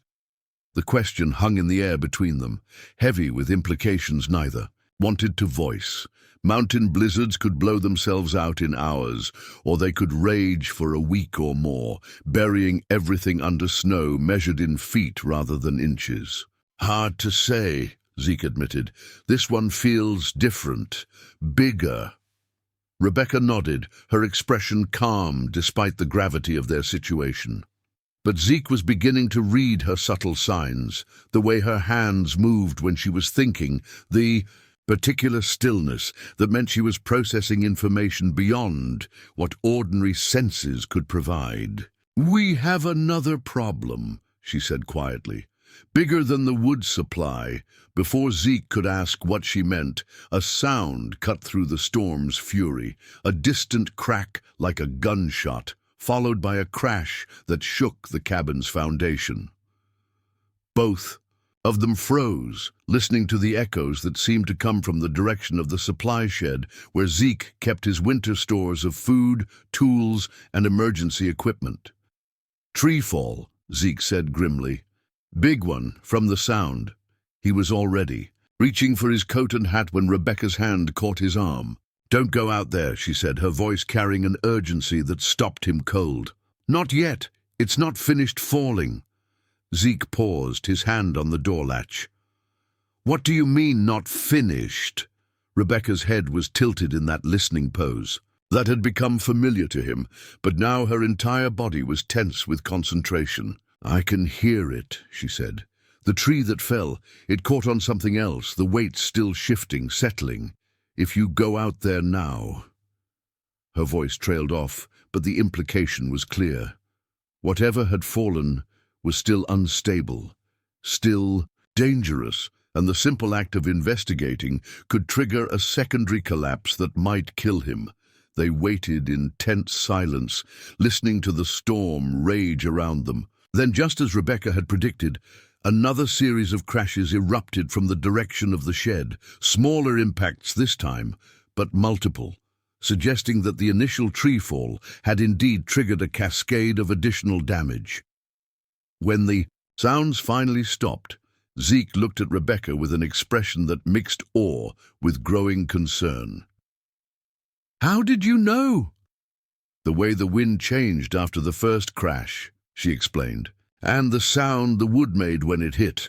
Not clean, like it reached the ground, but muffled, like it caught on something else. The stress in the remaining wood was still shifting, redistributing weight." It was another demonstration of her extraordinary perceptual abilities, but this time the implications went far beyond impressive party tricks. Their survival might literally depend on Rebecca's capacity to sense dangers that Zeke's eyes couldn't detect. When the storm finally calmed enough for investigation, they discovered the full extent of the disaster. An ancient pine, weakened by the previous summer's drought and finally toppled by the blizzard's fury, had crashed directly onto the supply shed. The building was completely destroyed, its roof caved in, its walls splintered like kindling. Worse, the fallen tree had taken two others with it, creating a tangle of massive trunks and branches that blocked access to most of their winter supplies.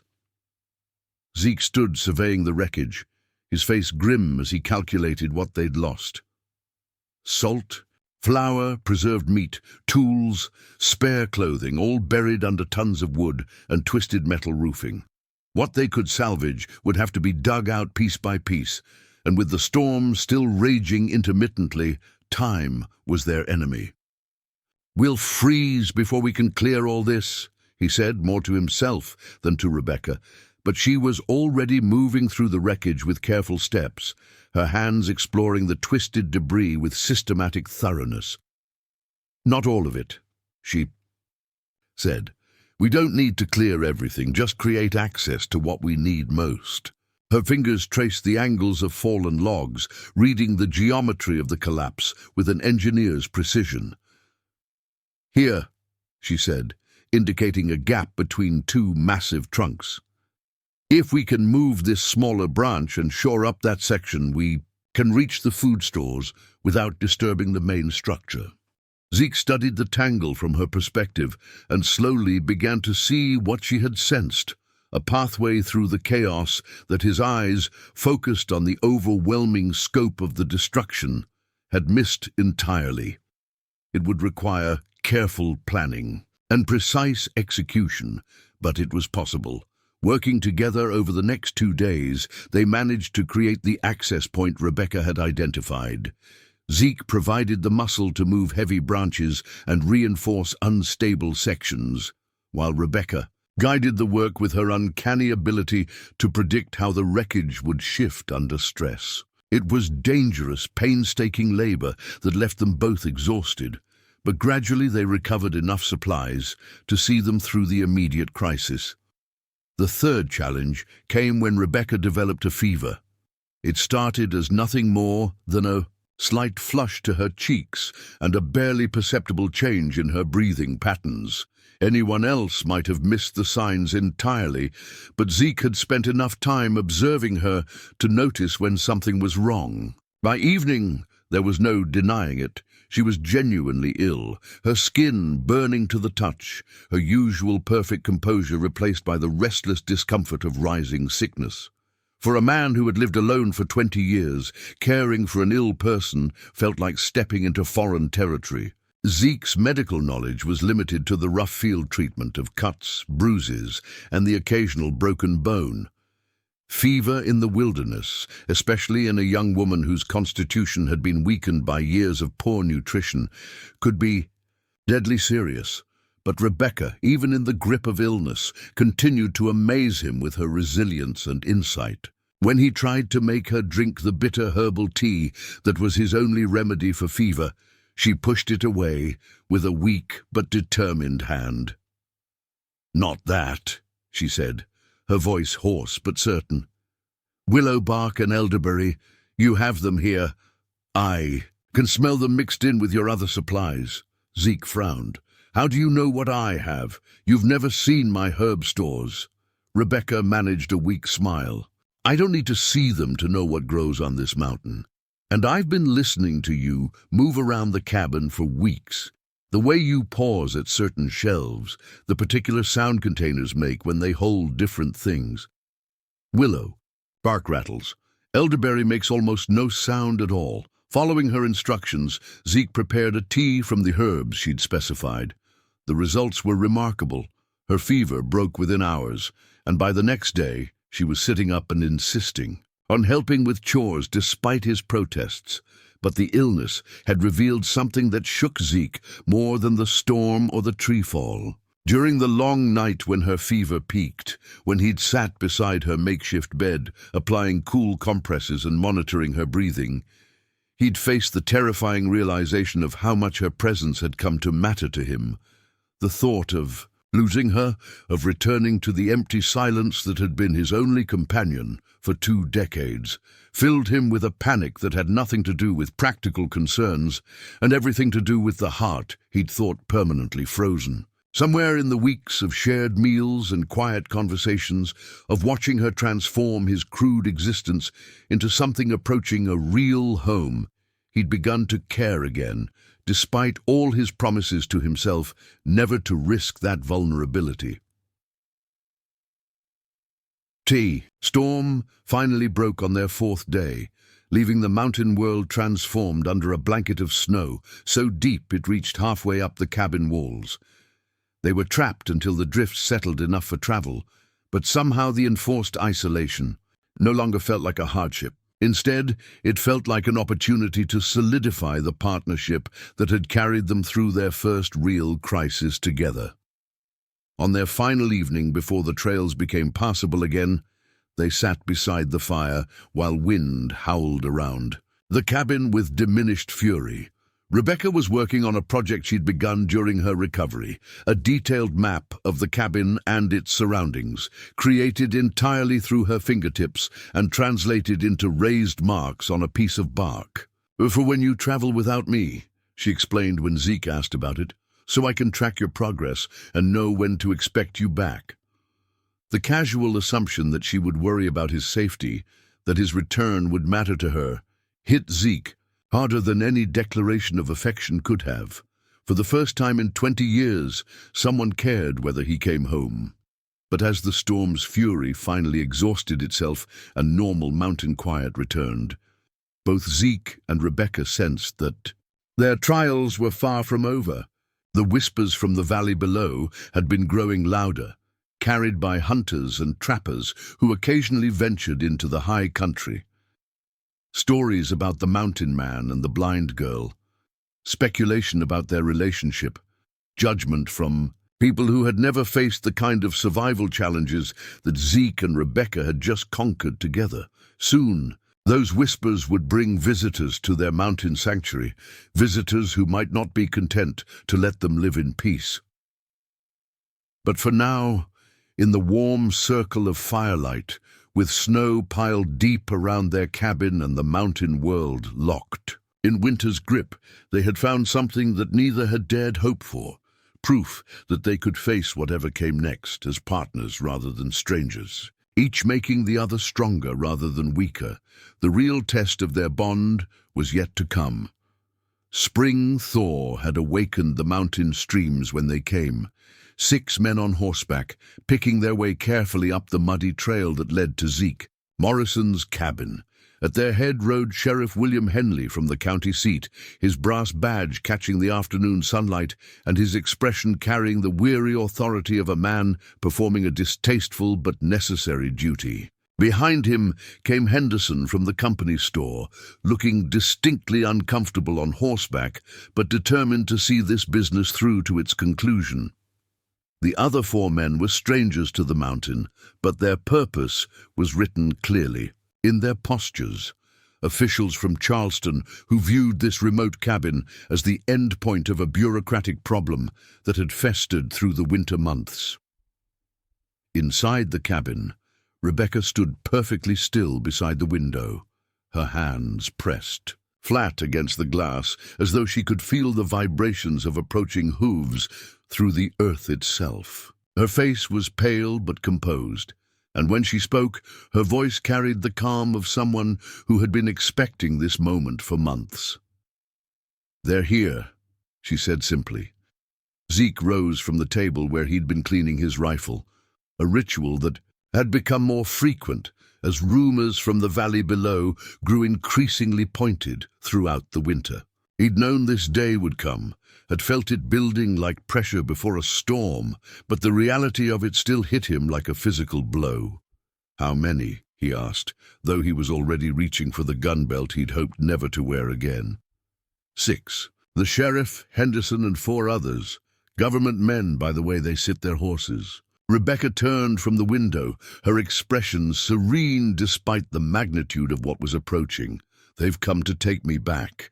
The simple statement carried no self-pity, no fear, only the matter-of-fact acknowledgement of someone who had learned early in life that the world rarely allowed people like her to choose their own fate. But Zeke heard something else beneath her calm exterior, a note of sadness that had nothing to do with fear for herself and everything to do with what this would mean for him. "No," he said, the word coming out harder than he'd intended. "They haven't." Rebecca's head tilted in that characteristic listening pose, but now she was reading the emotions in his voice rather than external sounds. "Zeke," she said gently, "we always knew this might happen. The stories have been spreading all winter, the mountain man and the blind girl living alone together, unmarried. People talk, and when people talk long enough, authorities listen. She was right, and they both knew it. Throughout the winter, hunters and trappers passing through the high country had carried tales back to the settlements below. The stories had grown in the telling, becoming scandalous, titillating, and ultimately dangerous. A young unmarried woman living alone with a mountain hermit was precisely the kind of situation that respectable society felt compelled to correct. The knock came firm and official against the cabin door. 3 measured raps that carried the weight of law and custom. Zeke moved to answer it, his hand resting on his sidearm, but Rebecca reached him first, her fingers closing over his wrist with gentle pressure. "Let me," she said. "This is about me. I should face it." She opened the door before Zeke could protest, standing in the threshold with a dignity that seemed to transform her simple woolen dress into royal robes. Sheriff Henley, clearly taken aback by her directness, removed his hat with automatic courtesy. "Miss Caldwell," he said, his voice carrying the formal politeness of a man performing an unpleasant duty. "I'm Sheriff Henley. I believe you know why we're here." "I do," Rebecca replied evenly. "Would you like to come inside and explain it properly?" The sheriff glanced past her to where Zeke stood, with his hand still resting on his gun, then made the practical decision that indoor conversation was preferable to outdoor confrontation. The 6 men filed into the cabin, their boots tracking mud across floors that Rebecca had kept spotless throughout the winter, their presence filling the space with an official authority that seemed to suck warmth from the air itself. Henderson stepped forward, his ledger book clutched against his chest like a shield. "Miss Caldwell, there have been concerns raised about your circumstances.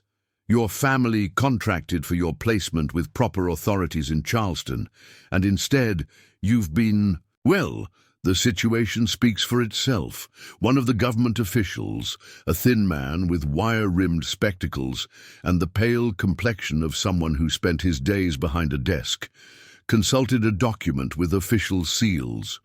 "According to our records, you are Rebecca Caldwell, age 17, transferred to state custody for proper placement and care. Your current living arrangement is neither legal nor appropriate for someone of your condition." The word condition hung in the air like an insult. Rebecca's jaw tightened almost imperceptibly, but when she spoke, her voice remained level. "And what condition is that, exactly?" The official blinked, clearly not expecting to be questioned. "Well, your blindness, of course. You require supervised care, proper moral guidance. Living alone with an unmarried man in the wilderness is hardly suitable for someone in your circumstances." "I see." Rebecca's smile was sharp as winter wind. "And what makes you think I require supervision?" Sheriff Henley shifted uncomfortably, sensing that the conversation was moving into territory his formal training hadn't prepared him for. "Miss Caldwell, please understand that we're here for your own protection. These mountains are dangerous for anyone, but for someone with your limitations, well, it's simply not safe." That was when Rebecca did something that changed the entire dynamic of the confrontation. She moved through the cabin with fluid precision, gathering items from shelves and surfaces with movements so sure and economical that even the officials fell silent to watch. In less than a minute, she had assembled everything needed to prepare. Coffee for 6 guests, cups, pot, water, beans, and sugar, without a single wasted motion or moment of hesitation. Limitations. she said conversationally as she worked, her hands moving with the efficiency of someone who could have performed these tasks in complete darkness, which, of course, she was.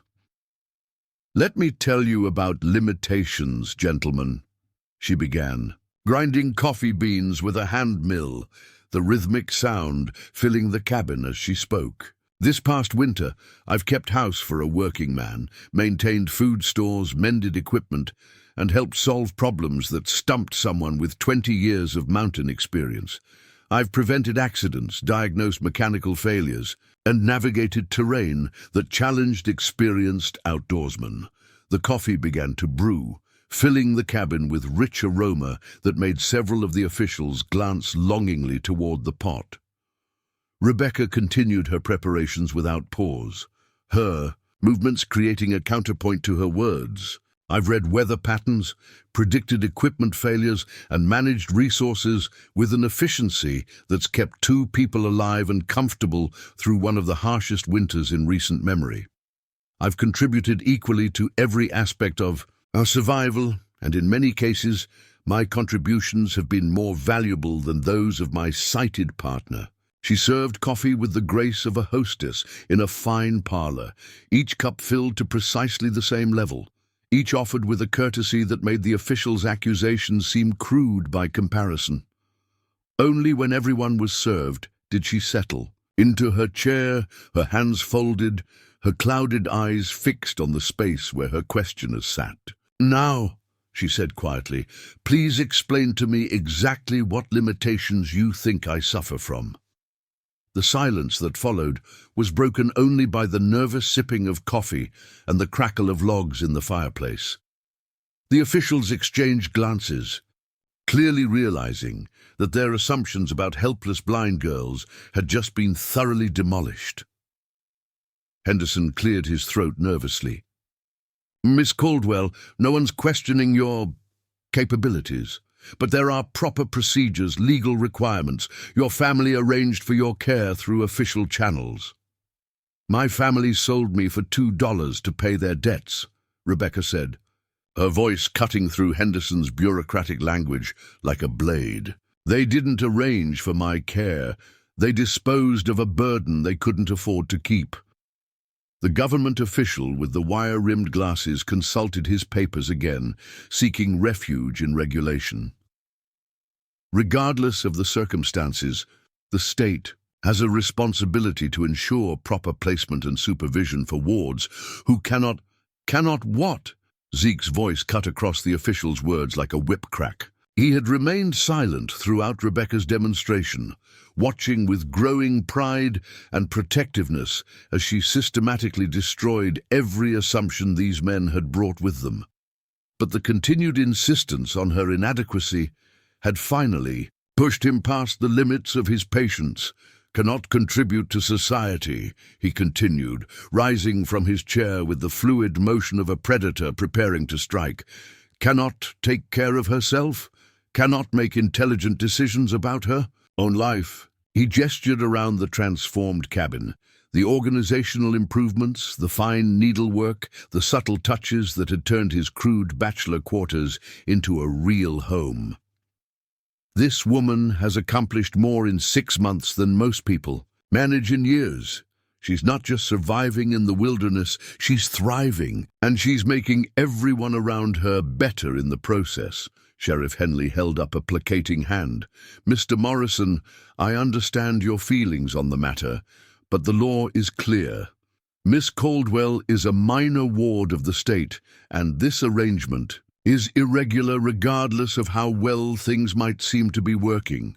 The law," Rebecca said quietly, "is also clear about something else." She rose from her chair with the same grace she'd shown throughout the confrontation, moving to a wooden chest that sat beside the fireplace. From it, she withdrew a document that made Henderson's face go pale, and the government officials exchanged worried glances. "This is a certificate of completion from the State Teachers College," she said, holding the paper steady despite the trembling that had begun in her hands. "Correspondence courses completed over the past 4 years, with examination scores that qualified me for certification as an educator. I may be blind, gentlemen, but I am not uneducated, and as of my 18th birthday last month, I am no longer a minor. The document passed from hand to hand among the officials, each one examining it with growing dismay. The certificates were genuine, the scores impressive enough to command respect from any educational authority. Furthermore, Rebecca continued, her voice growing stronger as she watched their certainty crumble, I've been supporting myself through tutoring and correspondence work throughout the winter. Mr. Morrison and I have a business partnership as well as a personal arrangement. I am not his ward or his charity case. I am his equal partner in building something worthwhile in these mountains. The government official with the spectacles looked up from the certificates with an expression of someone who had just watched his entire case collapse.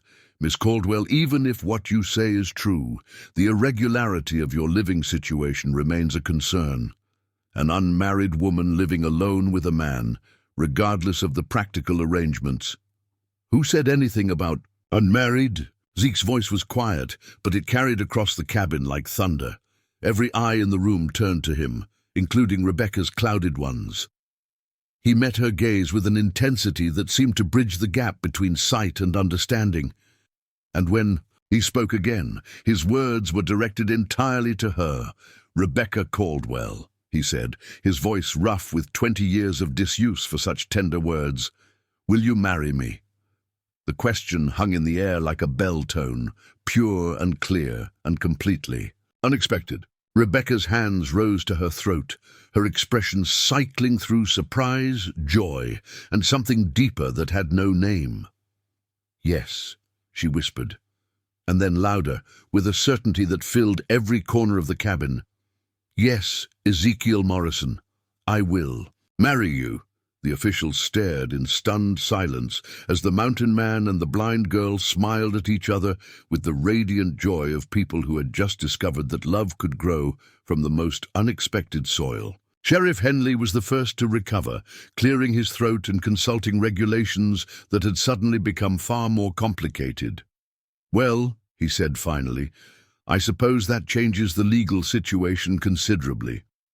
Outside, the mountain wind sang through the pines with a voice that sounded almost like celebration, and the spring sun broke through the clouds to fill the cabin with golden light that Rebecca felt as warmth on her face, and heard as music in Zeke's description of how it transformed their world from ordinary to magical. For the first time since childhood, Rebecca Caldwell felt truly seen, not for her limitations, but for the extraordinary gifts that made her exactly who she was meant to be. The wedding took place on a plateau overlooking the valley where Rebecca had been born, with the morning sun painting the mountains in shades of gold and rose that Zeke described in whispered detail as they spoke their vows. Sheriff Henley, transformed, from antagonist to reluctant officiant, read from a prayer book borrowed from the Methodist Church in Hollowbrook, his voice carrying across the mountain air with surprising warmth. Do you, Ezekiel Morrison, take this woman to be your lawfully wedded wife, to have and to hold in sickness and in health, for richer or poorer, for better or worse, so long as you both shall live? Zeke's answer came without hesitation, his pale blue eyes fixed on Rebecca's face with an intensity that seemed to bridge every gap between them. I do. And do you, Rebecca Caldwell, take this man to be your lawfully wedded husband, to have and to hold in sickness and in health, for richer or poorer, for better or worse, so long as you both shall live? Rebecca's smile was radiant as mountain, sunlight, her clouded eyes bright with tears that caught the morning light like diamonds. I do. The kiss that sealed their union was gentle and sure. Two people who had learned to trust each other through trials that would have broken weaker partnerships. When they separated, Rebecca's hands remained on Zeke's shoulders, her fingers reading the emotion in his posture with the same precision she brought to everything else. But the ceremony, beautiful as it was, represented more than just the legal resolution of an irregular situation. As the small gathering of witnesses dispersed, the officials heading back to Charleston with their bureaucratic concerns satisfied, Henderson returning to his company store with a story that would feed Valley gossip for years. Zeke and Rebecca found themselves facing a future that neither had dared imagine when they'd first met on that mountain road. The months that followed their marriage revealed new dimensions to their partnership that surprised them both. Rebecca's correspondence courses, which had seemed like a secret indulgence during her years in Hollowbrook, now became the foundation for something much larger. Word spread through the mountain communities that the Morrison cabin housed a qualified teacher, and gradually, families from isolated homesteads began making the difficult journey to seek educational opportunities for their children. The first student was 8-year-old Joshua Brennan, whose widowed father had spent 2 years trying to teach the boy his letters with little success. Joshua arrived sullen and skeptical, convinced that book learning was a waste of time better spent on practical mountain skills. But Rebecca's approach to education was unlike anything the boy had encountered. "Close your eyes," she instructed, during his first lesson, settling beside him at the rough table that had become her classroom. "Now tell me what you hear." Joshua's face scrunched with concentration.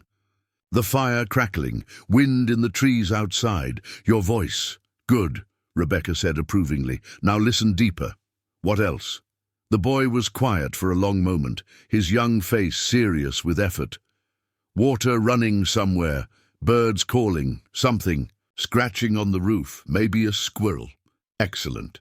You've just proven that you can pay attention to multiple things at once, sort information by importance, and identify patterns in what you observe. Those are exactly the same skills you need for reading and writing." What followed was a lesson in letters that used sound and touch rather than sight as primary tools. Rebecca had Joshua trace letter shapes in sand while she spoke their sounds, connecting the abstract symbols to the concrete sensory experience he'd just demonstrated. Within an hour, the boy who had struggled with traditional methods was successfully identifying and reproducing letters with an enthusiasm that amazed his father. "How did you do that?" Thomas Brennan asked as they prepared for the journey back to their homestead. His regular teacher gave up on him months ago. Rebecca's smile held the satisfaction of someone who had just proven a theory she'd carried for years. "I didn't try to teach him the way sighted children learn. I taught him the way his mind actually works. Every child has their own way of understanding the world. We just have to find it." Word of Rebecca's success with Joshua spread quickly through the mountain communities, and soon other families were making the trek to the Morrison cabin. What had begun as occasional tutoring sessions evolved into a regular school, with children ranging in age from 6 to 16 gathering 3 days a week to learn not just reading and arithmetic, but critical thinking skills that their isolation had prevented them from developing. Zeke found himself drawn into the educational enterprise, almost despite himself. His practical knowledge of survival skills, his understanding of weather patterns and animal behavior, his hard-won wisdom about self-sufficiency, all of it became part of the curriculum that Rebecca wove together with her formal education and intuitive teaching methods. "Show them how to read the clouds," she suggested one afternoon as a group of older students struggled with a geography lesson about weather patterns. Not from a book, but from the sky itself.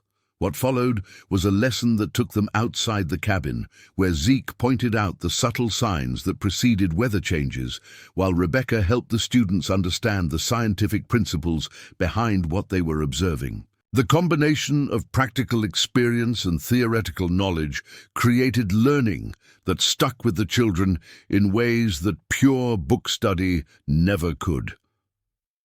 But perhaps the most significant change came in the way the mountain communities began to view both Zeke and Rebecca themselves. The hermit, who had been regarded with suspicious curiosity for 20 years, was suddenly seen as a valuable resource. someone whose skills and knowledge could benefit entire families. And Rebecca, who had been dismissed as worthless cargo, was now recognized as the most educated person in a 100-mile radius. The transformation wasn't without its challenges. Some families remained skeptical of Rebecca's methods, uncomfortable with education that relied on non-visual techniques. Others questioned whether a blind woman could properly prepare their children for a world that would judge them primarily on what they could see and do with their eyes. These doubts came to a head when the county school inspector made his annual visit to examine educational standards in the remote districts. Morton Webb was a man who believed in rigid adherence to established methods, and he arrived at the Morrison cabin with predetermined notions about proper classroom management and curriculum standards. What he found instead was a learning environment unlike anything in his experience. Children who had previously struggled with traditional education were demonstrating reading skills, mathematical understanding, and critical thinking abilities that surpassed students from much more formal schools. But they were learning through methods that Webb's training hadn't prepared him to evaluate. "This is highly irregular," he declared, after observing a lesson in which Rebecca taught fractions by having students feel the proportional divisions of split logs. Education should be standardized, measurable, consistent with established practices. And why is that? Rebecca asked with the polite interest she reserved for particularly obtuse questions. Webb blinked, clearly not expecting his fundamental assumptions to be questioned. Because that's how learning is properly assessed. Through visual tests, written examinations, standardized measurements. Rebecca nodded thoughtfully. "Mr. Webb, may I ask you something? When you ride the mountain trails to reach these remote schools, how do you know which path to take at a fork in the road?" I look for landmarks, road signs, obvious indicators. And if those signs were missing, if the landmarks were obscured by fog or darkness, Webb shifted uncomfortably, I suppose I'd have to rely on other methods. Sound, perhaps, the feel of the trail. "Exactly," Rebecca said with a smile. "You'd have to develop the same skills I've been teaching these children, the ability to gather information through multiple senses, to think critically about what that information means, and to make intelligent decisions even when the obvious visual cues aren't available." She gestured toward her students, who were watching the exchange with the keen interest of young people witnessing adults discuss their education. "These children are learning to think, Mr. Webb, not just to memorize. They're developing skills that will serve them whether they stay in these mountains or venture into the wider world. And they're learning that there are many different ways to be intelligent, many different ways to solve problems." To demonstrate her point, Rebecca posed a mathematical problem that would typically require written calculation. But instead of paper and pencil, she had the students work through the problem using physical objects, stones, sticks, and other materials that allowed them to manipulate numbers through touch and spatial reasoning. The results were remarkable. Children who had struggled with abstract mathematical concepts suddenly grasped complex calculations when they could feel and manipulate the components. Webb watched in amazement as 10-year-old Sarah McKinnon, who had been labeled slow by her previous teacher, worked through a problem involving compound fractions with an understanding that was both sophisticated and intuitive. "How?" Webb asked, his professional skepticism warring with the evidence before his eyes. "Because she's learning the way her mind works best," Rebecca explained. "Sarah thinks in patterns and relationships rather than symbols. When she can feel the mathematical relationships through physical manipulation, the abstract concepts make perfect sense." By the end of his visit, Webb was forced to acknowledge that Rebecca's students were outperforming their peers in traditional schools by every meaningful measure. More importantly, they were developing creativity, critical thinking skills, and self-confidence that would serve them well beyond any formal classroom. As autumn returned to the mountains, bringing with it the first-year anniversary of Rebecca and Zake's meeting, their school had grown into something neither had anticipated. Families were moving closer to the Morrison cabin, specifically to access Rebecca's teaching, creating the beginnings of a genuine community in the high country, where none had existed before. The economic impact was equally significant. Parents paid for their children's education with goods, services, and labor that enriched the entire region. Zeke's ranch, which had been a marginal survival operation, was now thriving through the contributions of families who wanted to be part of what Rebecca had created. But the most profound change was in Zeke and Rebecca themselves. The mountain man, who had retreated from the world in grief, had found himself at the center of a community that valued both his practical wisdom and his capacity for quiet leadership. And the blind girl, who had been sold as worthless cargo, had become the cornerstone of an educational revolution that was changing lives throughout the mountain region. Standing together on their cabin porch one evening, watching the sunset paint the peaks in colors that Zeke described and Rebecca translated into the music of light, they both understood that their story had become something larger than either had imagined possible. They had proven that true vision had nothing to do with eyes, and everything to do with the courage to see beyond the limitations that others insisted on imposing. In saving each other, they had discovered how to save an entire community that had been starving for exactly the kind of wisdom they offered together. But their greatest triumph was still ahead of them, waiting in the challenges that would test everything they had built and prove, once and for all, the power of seeing with more than sight alone. 3 years after the blind girl had been sold for $2, the mountain railroad that would connect the coal valleys to the eastern markets had ground to a halt. The engineering teams from Philadelphia, with their expensive equipment and college-trained surveyors, had spent 18 months and thousands of dollars trying to map a route through the treacherous peaks that surrounded Hollowbrook. Every attempt had ended in failure. Avalanche zones that claimed equipment and lives, unstable ground that shifted without warning, weather patterns that defied prediction and trapped crews in deadly situations. The project, which had promised to bring prosperity to the dying coal towns, was on the verge of abandonment when word reached the railroad executives about an unusual educational establishment in the high mountains. Reports spoke of a blind woman who could predict weather with uncanny accuracy, who understood terrain and geological stability in ways that seemed to transcend normal human perception. It was Rebecca's former student, Joshua Brennan, now 15, and working as a messenger for the railroad survey teams, who first suggested that the engineers consult with his teacher.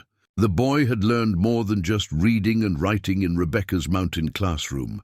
He had absorbed her way of perceiving patterns and connections that others missed.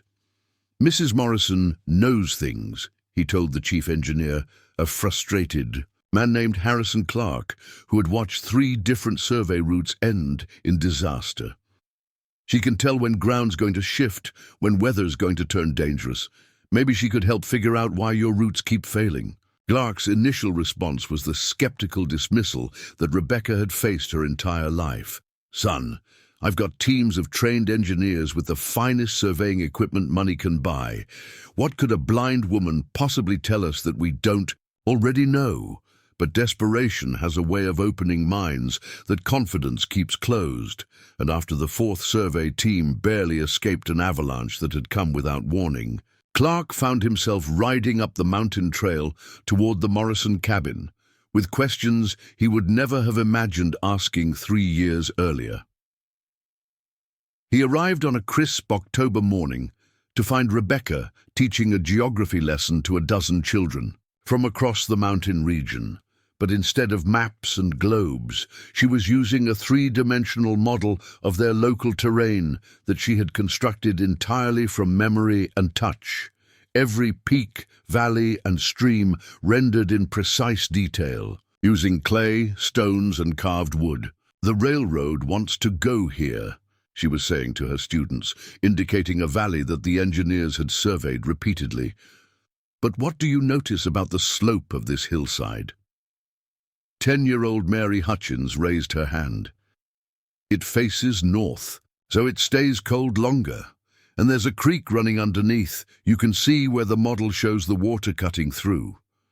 "Exactly," Rebecca confirmed. "And what happens when cold ground with running water underneath gets heavy weight placed?" "On top of it?" The children exchanged glances, working through the logic Rebecca had taught them to apply to every problem. "The ground gets soft," Joshua Brennan offered, "like when we try to build on muddy creek banks." "The weight shifts everything," added Sarah McKinnon, now 12, and one of Rebecca's most advanced students. "Makes the whole hill unstable." Rebecca nodded approvingly, which is why the railroad surveys keep failing in that location. They're trying to lay tracks across ground that can't support the weight, especially when spring thaw makes the underlying water flow change. Clark, listening from the cabin doorway, felt his professional skepticism crumble. These children, most of whom had never seen a railroad or engineering diagram, were describing with perfect accuracy the geological problems that had stymied his trained teams for over a year. When the lesson concluded and the students departed for their various homesteads, Clark approached Rebecca with the humility of a man forced to acknowledge that his expertise had significant blind spots. "Mrs. Morrison," he began, his voice carrying none of the condescension that usually marked his interactions with locals, "I understand you've been following our railroad project with some interest." Rebecca settled into her chair beside the fireplace, her hands folded in the pose that had become familiar to anyone who sought her counsel. "I've been listening to the reports your survey teams bring back," she said simply, "and I've been wondering why engineers with such impressive credentials keep making the same fundamental mistake." Clark bristled slightly, despite his good intentions. "And what mistake is that?" "You're surveying with your eyes instead of your understanding," Rebecca replied, her voice gentle but firm. "You see a valley and think railroad route. You see a mountain pass and think obstacle to overcome, but you're not listening to what the land itself is telling you about how it wants to be used." She rose and moved to the terrain model, her hands tracing routes across its surface with the confidence of someone reading familiar text. "The mountain has its own logic, its own patterns of stability and flow. Work with those patterns, and you can build something that will last generations. Fight against them, and the mountain will eventually win." Clark studied the model, beginning to see possibilities that his traditional training had missed entirely. "You're suggesting an alternative route?" "I'm suggesting you let me show you what the mountain is willing to offer," Rebecca said. "But it will require trusting someone who sees differently than your engineers have been trained to see." What followed was the most unconventional survey expedition in railroad history.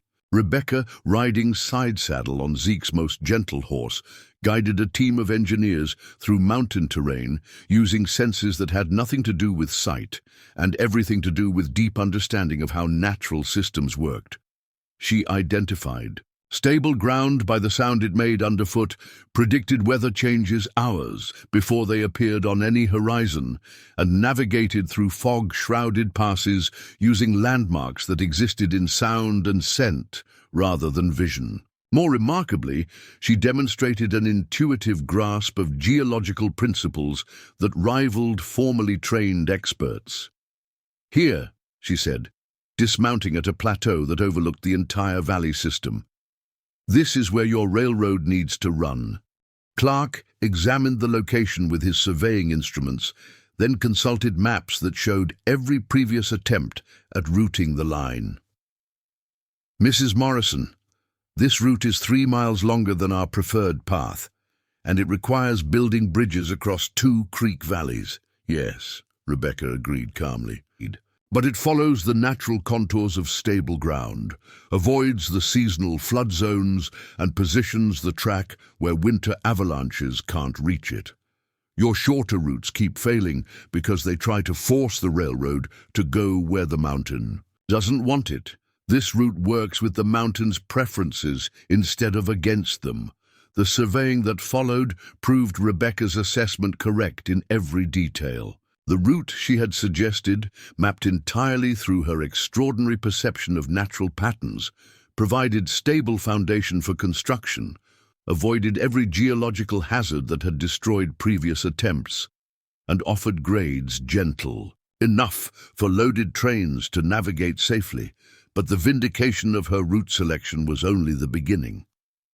As construction proceeded according to Rebecca's guidance, she continued to provide insights that saved time, money, and lives.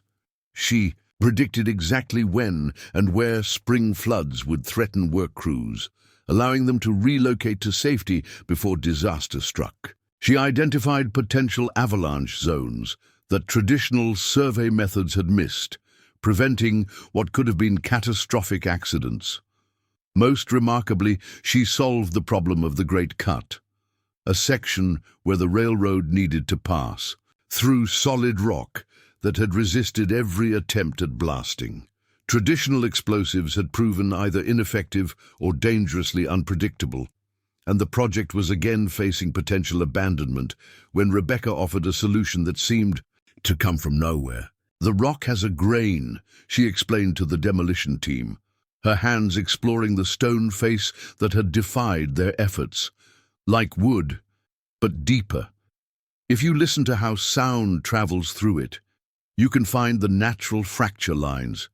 Using techniques that combined Rebecca's acoustical analysis with carefully placed charges, the demolition team achieved what months of conventional blasting had failed to accomplish. The Great Cut was completed in 2 weeks, opening the final section of track that would connect the mountain communities to the outside world. When the first train whistle echoed through the valleys in the spring of 1927, it carried more than just the promise of economic connection. It carried the vindication of a blind girl who had been dismissed as worthless, who had proven that true vision was about understanding rather than sight, about listening to patterns that others missed, about seeing possibilities where others saw only obstacles. The celebration at the Morrison cabin that evening drew families from throughout the mountain region. The same communities that had once whispered about the strange arrangement between the hermit and the blind girl now gathered to honor the partnership that had transformed their isolated world into a connected, thriving region. But perhaps the most meaningful moment came when an unexpected visitor arrived as the evening grew late. Samuel Caldwell, Rebecca's father, had made the difficult journey from Hollowbrook to see his daughter for the first time since that terrible morning when desperation had forced him to let her go. He stood in the cabin doorway, hat in hand, his miner's cough still evident, but his eyes clear for the first time in years. The man who had once seen his blind daughter as a burden that couldn't be sustained now faced a woman whose vision had literally moved mountains. "Rebecca," he said, his voice breaking with shame and wonder, I needed to see." She moved to him with the same sure grace she brought to everything, her arms opening to embrace the father who had sold her for $2 and lived with the guilt ever since. "You needed to see that I was all right," she finished gently. "That, your choice, as hard as it was, led to something good." Samuel's tears came freely then, 20 years of pain and regret flowing out in the presence of the daughter who had not only survived his abandonment, but had transformed it into triumph. "I was wrong," he whispered. "About everything. About what you could do, about what you were worth, about what you could become." Rebecca's smile was radiant as starlight. "You weren't wrong, Pa. You just couldn't see what I couldn't see either back then." Sometimes we have to lose everything we think we are before we can discover who we really are. As the evening wound down and the celebration gradually dispersed, Zeke and Rebecca found themselves alone on their porch, listening to the distant sound of the train that now connected their mountain world to possibilities beyond the horizon. The stars wheeled overhead in patterns that Zeke described and Rebecca heard as cosmic music, and between them flowed the comfortable silence of two people who had learned to see the world through each other's eyes. Do you ever wonder what would have happened if I hadn't stepped out of those trees that day? Zeke asked, his arm around his wife's shoulders, her head resting against his chest. Rebecca was quiet for a moment, considering the question with the same thoroughness she brought to every problem. I think, she said finally, that everything happens the way it needs to happen. You were always going to step out of those trees, and I was always going to choose to stay with you. We just had to find our way to that moment. She turned in his arms, her clouded eyes reflecting starlight as her hands traced the familiar planes of his face. Besides, she added with the mischievous smile that still surprised him after 3 years of marriage, someone had to teach you that seeing isn't about what your eyes show you. It's about understanding what your heart recognizes as true. And there, on a mountain peak, where a hermit and a blind girl had found each other against all odds, where love had grown from the soil of mutual respect and shared vision, where a community had been built on the radical idea that every person possessed unique gifts worth celebrating, their story reached its perfect conclusion. The blind girl, who had been sold for $2, had indeed seen more than any of them. She had seen the possibility of love where others saw only charity, the potential for partnership where others saw only burden, the foundation for community where others saw only isolation. And in seeing all of that, she had taught everyone around her the most important lesson of all, that true vision comes not from what we can see with our eyes, but from what we choose to see with our hearts. The mountain wind carried their laughter into the night, and somewhere in the valley below, the railroad whistle sang again, a sound that would forever remind them that the most impossible journeys begin with a single person willing to see beyond what others believe is there. Up next, you've got 2 more standout stories right on your screen. If this one hit the mark, you won't want to pass these up. Just click and check them out. And don't forget to like, subscribe, and turn on the notification bell so you don't miss any upload from us.